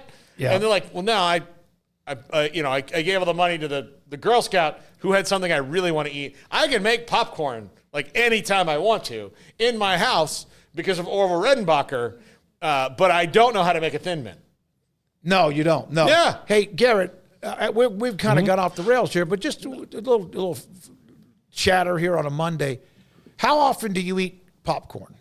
Oh, not as much as I used to. I'll probably say I personally eat it maybe once or twice a month, but my kids eat it weekly. I get into binging on this. Now, I won't have it for 3 months, and then I'll have it for 3 consecutive nights. And I get the kind Orville Redenbacher where you can, right. Pops, it's got extra butter, whatever on it. And then I'm not supposed to, but I'll toss a little extra salt in there. I have that seasoned, I have the yellow, what is it, orange salt. Yeah. What is that? Cheese, cheese? No, it's not cheese because I'm not a big cheese. Himalayan salt, pink salt? Yeah, that's what it is. It's got a little spice to it. It's just a little bit extra, but it so dries off your mouth. So, but I'll do that. I'll have none for 3 months, and then I'll have it 3 consecutive nights. Amanda's a big popcorn fan. She likes popcorn. I love popcorn, but I Do me a favor. Yeah. Next time she pops a bag of it. Yeah. Unless she does it out of the griddle. Does she do it like the whole No, thing? Remember that? yeah. We used to do that. What was that? But we did. Steak. What did you call that? On the fire. Her mom, and we still have a lot of these, gave us Jiffy Pop. This really cool microwave popcorn thing where they have different flavors. So we do that sometimes too. Do me a favor. The next time she does it, just grab the bag before she opens it up, step on it, and then just toss it on the floor. That's going to be a mess. That's exactly why I want you to do that. She would kill you. Yeah. Twice. She also likes to just do it for 20 seconds too long. It gets a little bit of that. Yeah, she likes burnt. that. I don't. I can. No. I like mine burnt. I do. Oh, you're a sicko. No. How can you like it burnt? I do. I don't know. No, look. Really, the only time I'm gonna say I don't eat it. I like popcorn, but I'm not I could be a fanatic, and I am when it comes to specialty popcorns. But other than that, no. I mean, she eats it more than I do. So the old barn cat K-State. Well, guys, Smokey was going to shut us down if we weren't following the show. And now he's off the rails on the show. So what do we do now? Here's the thing. We can do what we want because we have microphones. Yes. You have keyboards, and that's the delineation of power here. It's because how we roll. Microphones are more important than keyboards. Yep. That's how it works in this fiefdom that we've set up. Yep. So there was a few people who decided to discuss a little bit about what we were talking about with all of that. So that's good. Yeah, no. I didn't mention that the Baylor women picked up a highly ranked player from Auburn, a basketball player, Talia Scott. There you are. Man, I got to tell you, this portal, and we try to bring you some keynotes to it, the start of the show at times. It's not turning me off because it's not going to leave. It's here to stay. But my God, imagine if it gets me a little bit like zoned out. What do you think if you're a coach? You can't stop, or you'll be 2-50 over 2 years and be fired. It's nuts. It's absolutely nuts. Candy, popcorn, candles, greeting cards, Christmas decorations in the 60s, Boy Scouts, and school. So, all right. Thank you for that, whoever mentioned that. Now, Paul Catalina and his top 5 just around the corner. There was, what do you think about this Frank Reich deal at Stanford? I mean, I think that's a better answer to the question than most. I mean, for right now, tomorrow's April 1st. You know, they've got to try to keep guys out of the portal. They're going to, and like, again, this is Stanford. Stanford can't just go in the portal if they lose 15 guys and pick 15, okay, we lost a defensive end. They have to find the defensive end that has the grades to get into Stanford. So they're in a position where they need to keep everything together as much as they can. And again, like, one of the things I think that might benefit them is they've had a couple guys go in the portal because they can now, who obviously came to play for Troy Taylor, but they're still Stanford. So, like, you're still getting a Stanford education. So might as well hold off for a year and see what happens, and then you can transfer after. So they may not get the wave of it. I think Andrew Luck knows him. Andrew Luck trusts him. They both agreed it's going to be for a year, and they can do a whole coaching search. So I think that's fine. I mean, Frank Reich, for all his ups and downs in the NFL, for a year at Stanford, I think he can hang. I mean, look, there's not expectations on this. They're not expecting him to come in and win the ACC. No. So, I mean, no. I think if anything, they're hoping to just calm the waters? Yeah. And can they figure out, like, the biggest thing that Stanford has to figure out is, who do you want to be? You've been dealt this hand. You're in the ACC. You're not in the Pac-12 anymore. The Pac-12 fell apart in large part due to the hubris of your program and others. But you were a large part of that. So now that you're in the ACC and you're in this new reality, and there's NIL and house settlement and transfer portal and all that, you don't have to worry about money. Like, money's not a thing. You just have to decide how much you want to dedicate to it and how much you want athletics to be the front door of your university or not.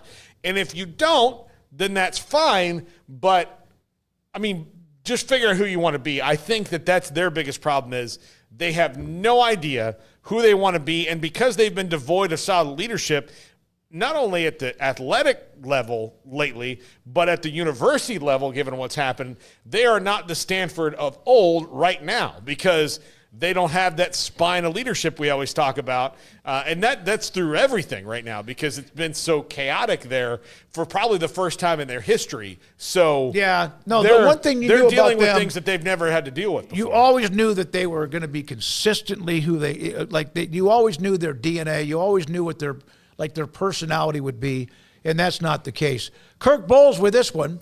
The Texas football team worked out in half pads today, but Steve Sarkisian was not at practice.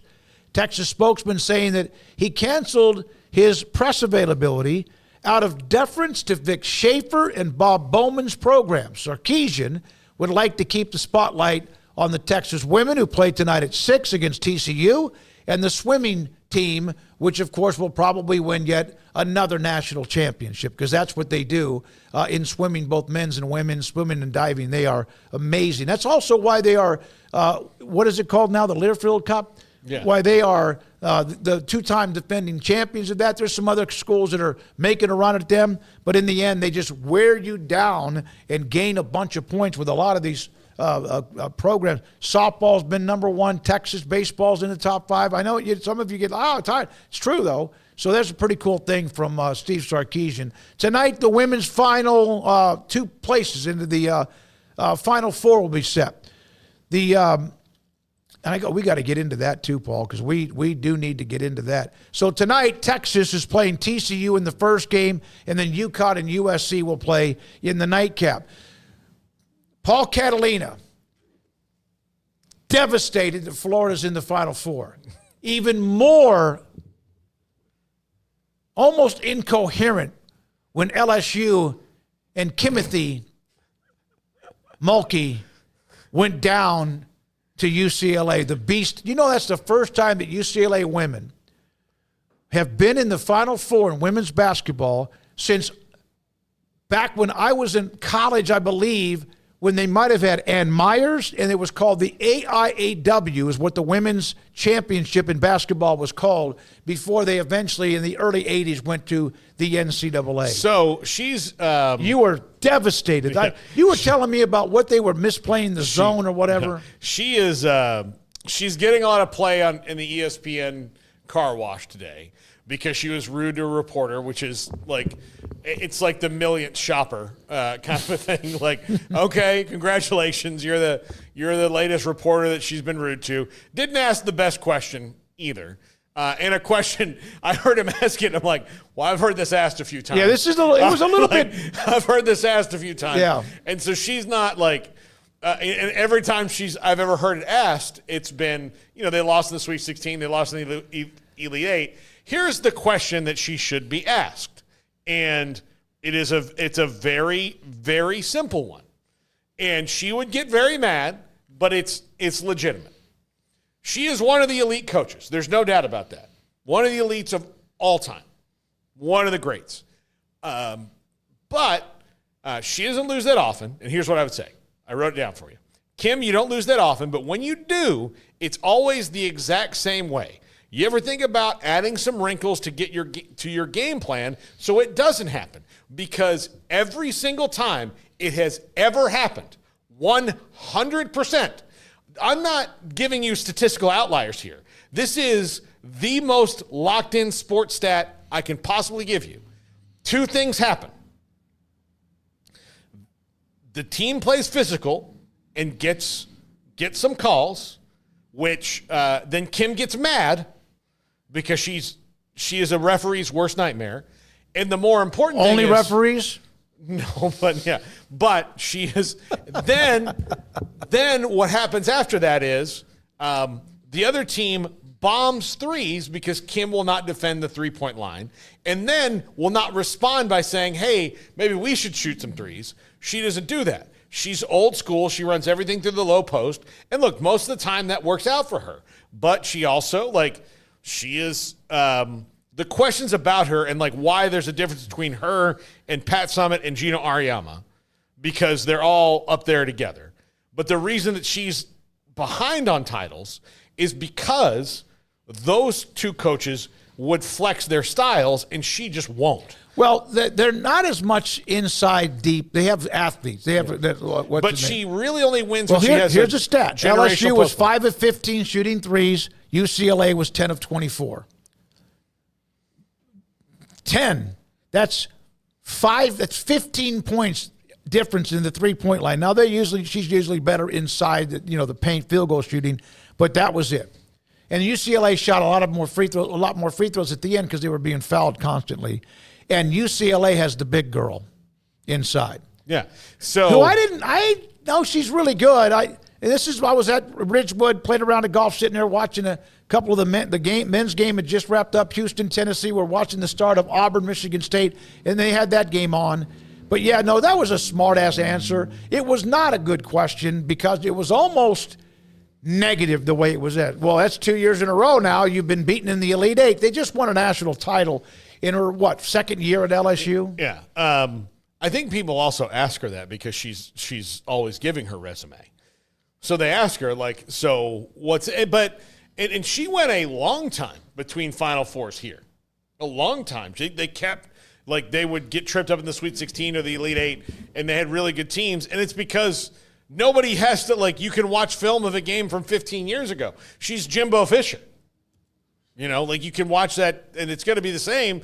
She's going to run it the way she runs it, and 95% of the time that works out for her. But the 5% it doesn't is the gap. If she would be a little more flexible, she might arguably be the best women's coach who ever lived. But she's now in the, she's in that other category of, how come she can't get this done? It's because she's, and by her probably own admission, she's very unflinching and uncompromising. That's her whole thing. Really? That's her whole thing. They said, we're going to do it. Garrett, did you know that? Kim's way. We're doing it Kim's way. and Kim's way works. That's true. But, like, there's also other coaches out there who are good. Yeah. I think that maybe she doesn't all the time have that. Like, Gino Auriemma, he'll, like, if you've got something that he doesn't think you can, or he thinks you can't stop, or knows that you're going to make a problem for him, he's going to flex his game plan. Now, granted, he kind of invented positionless basketball too, so that's kind of hard to stop. But, Yeah. All right. Garrett Ross, thank you for running the mothership today. We're not done. We have Paul's top 5 just around the corner. Andrew Valet, did he come back? Yeah, he's back. All He's right. over here. I heard disturbance at the front door. Didn't know if security had gotten him or not. And He is our security. And he 'cause the kicked him with his jiu-jitsu. Because of the jiu-jitsu thing. I did not know about that until now. So now I know I can get on Emory a little bit more. All right, when we come back, thank you very much. Craig should be back tomorrow. He has some dental work. He's going to try to get it done this afternoon, but maybe in the morning, but hopefully he'll be back. Bill Armstrong, who is the new head coach at McNeese State, replacing Will Wade, is someone I'm going to record an interview tomorrow morning with him. We'll have him tomorrow, among others as well. This is 365 Sports. Ideal MRI in the Central Texas marketplace. Dr. Rob Maxey and his staff, partners, and more. What they've done is phenomenal. I'll never forget. I was in radio at the time and had a sales rep say, hey, we'd like for you to do some live read, which is, I don't really read much. There's some things we jot down about Ideal MRI. It's an MRI facility where you could save a bunch of money. And I got all the copy points. I'm like, $497? Are you kidding me? It really is true. $497 or less at Ideal MRI, and I have been in the machine, as you know, a handful of times. Believe me, I have. And it's just so well run. It's in the Central Texas marketplace, just off of I-35 in the southern part of Waco. Some of you, maybe not watching us or listening to us today, but I have had people email me and tell me they've driven in from Houston or from San Antonio, Dallas, and Austin to come to Ideal MRI because of the cost and, their state-of-the-art imaging machine. It is first class. It's fantastic. You have a doctor that refers you to have an MRI. They will take care of you. They contact you. You go get the MRI, and the doctor immediately has the images in a portal. They'll give you a disc for you to take to the doctor if you want to, and that's what it's like every time. $497 or less. The average is about $1,100 or more. At Ideal, and I'm talking about around the country, the average, but at Ideal MRI, $497 or less at idealmri.com.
You might ask yourself what functional mushrooms are good for.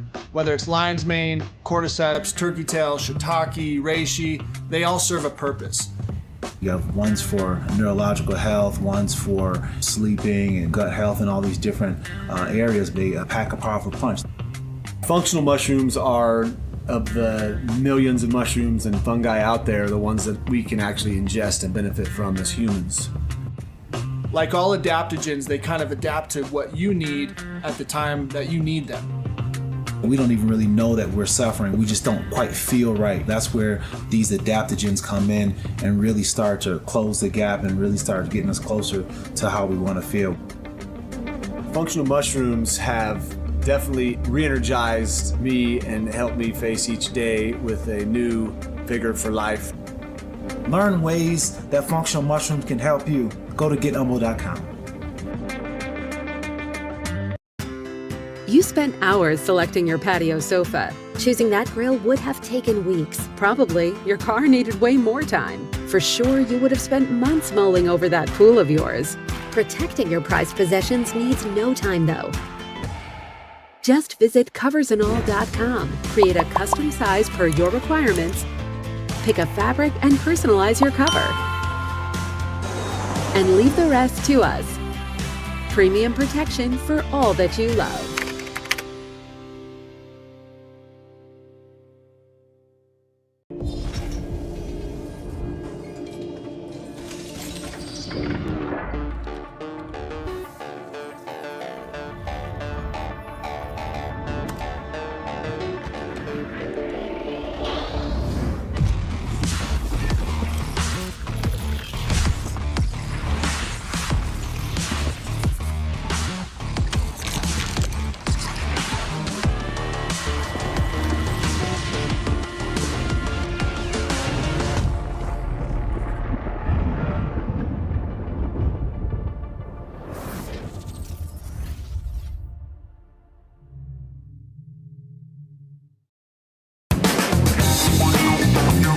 This is Paul Catalina's Top 5, brought to you by Ticket Club. Forget the fees, just big savings. Click the link in the description to find out more.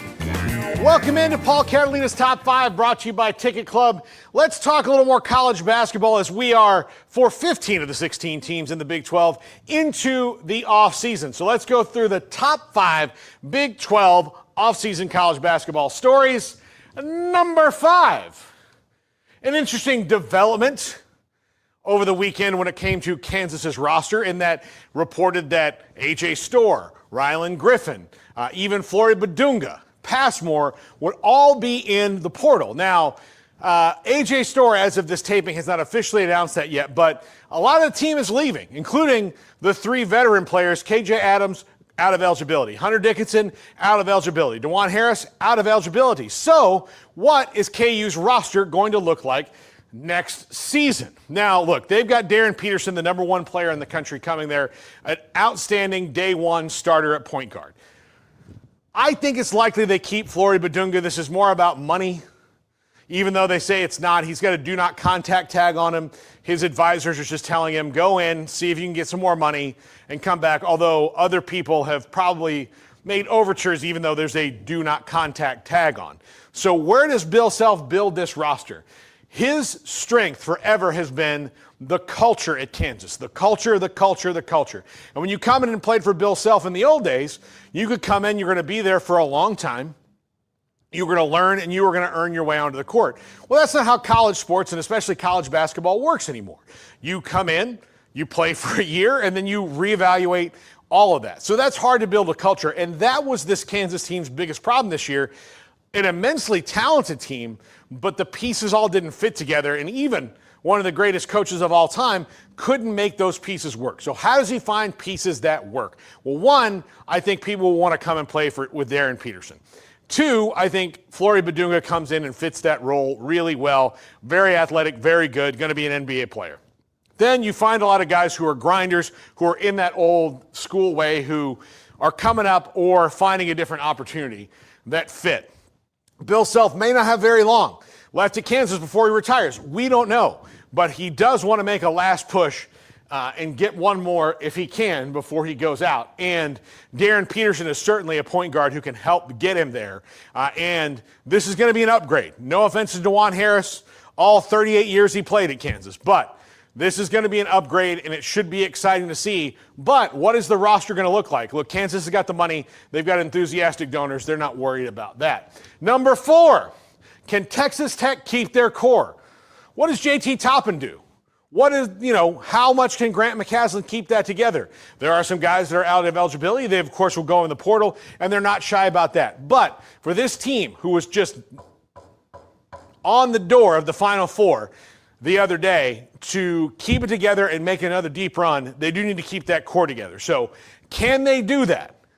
Because if they can, they're probably my Big 12 favorites next year based on the way that they finished this season and the fact that Houston is losing a lot of their core. Not to say that Kelvin Sampson's just going to fall off and forget how to recruit and coach basketball players, but if Tech can keep that core together, they have a really good shot at being the Big 12 favorites next season. Number 3, can Scott Drew add some muscle? This team was chock full of guards this year. Guys got hurt, you still had guards. Guards. But the season got derailed when Josh Ojenwuna went out for the season with his injury. They did not have any depth or big guys, and Norchad Omier had to pretty much play 2 roles all season long after that point, and that's just not helpful. You've got to be able to have some guys that can mash in there, that can do big things. And look, Josh Ojenwuna, not the best power forward that Baylor has ever had, the best big ever.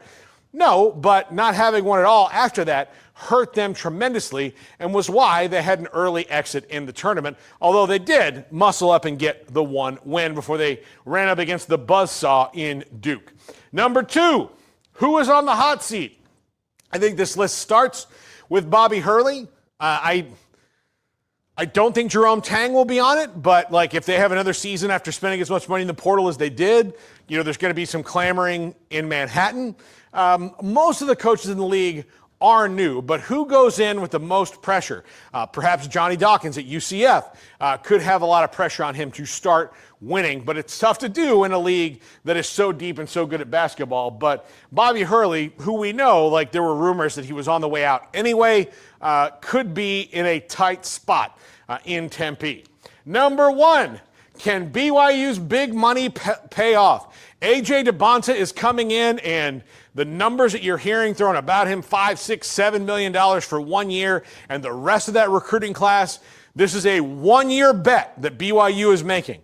And listen, I know that they don't gamble, but this is as close as they'll ever come at BYU. This is a lot of money pushed to the middle of the table on a lot of guys. Can Kevin Young get them together and playing elite basketball fast enough?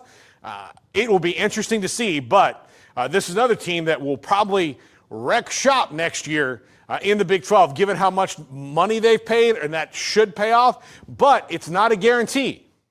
Not a guarantee, and everybody knows that. Just ask Kansas, number 5 on this list, who spent a ton of money in the portal and got nothing really out of it this season to live up to any of their standards. First round exit. First round. That does not happen to Bill Self very often. So you can buy a lot of things, BYU, but make sure you do it right. I have faith that Kevin Young will. He's a brilliant young coaching mind, but it's a risk for sure. That's going to do it for the top 5, and that's going to do it for the show. Smokey, please let us leave. All right, we will. We'll wrap it up. Appreciate all top 5 every day to close out the show. And we're back again tomorrow from 3 until 6 with this show. Appreciate your time today, Garrett Ross and Andrew Valade, also Emery Winter, and those of you who are a part of it, and Paul's triple option tomorrow from 1 until 2. We'll go home tonight, kind of digest what we're going to have for tomorrow when it comes to guest topics, and hopefully Craig back with us tomorrow. Tonight, 10:30 on the local CW, 365 Sports Tonight, presented by GXG Elite, Baylor's NIL Collective now and into the future. Have a great night. I'm David Smoak for Paul and Craig and our great sponsors and you. Good night on 365 Sports.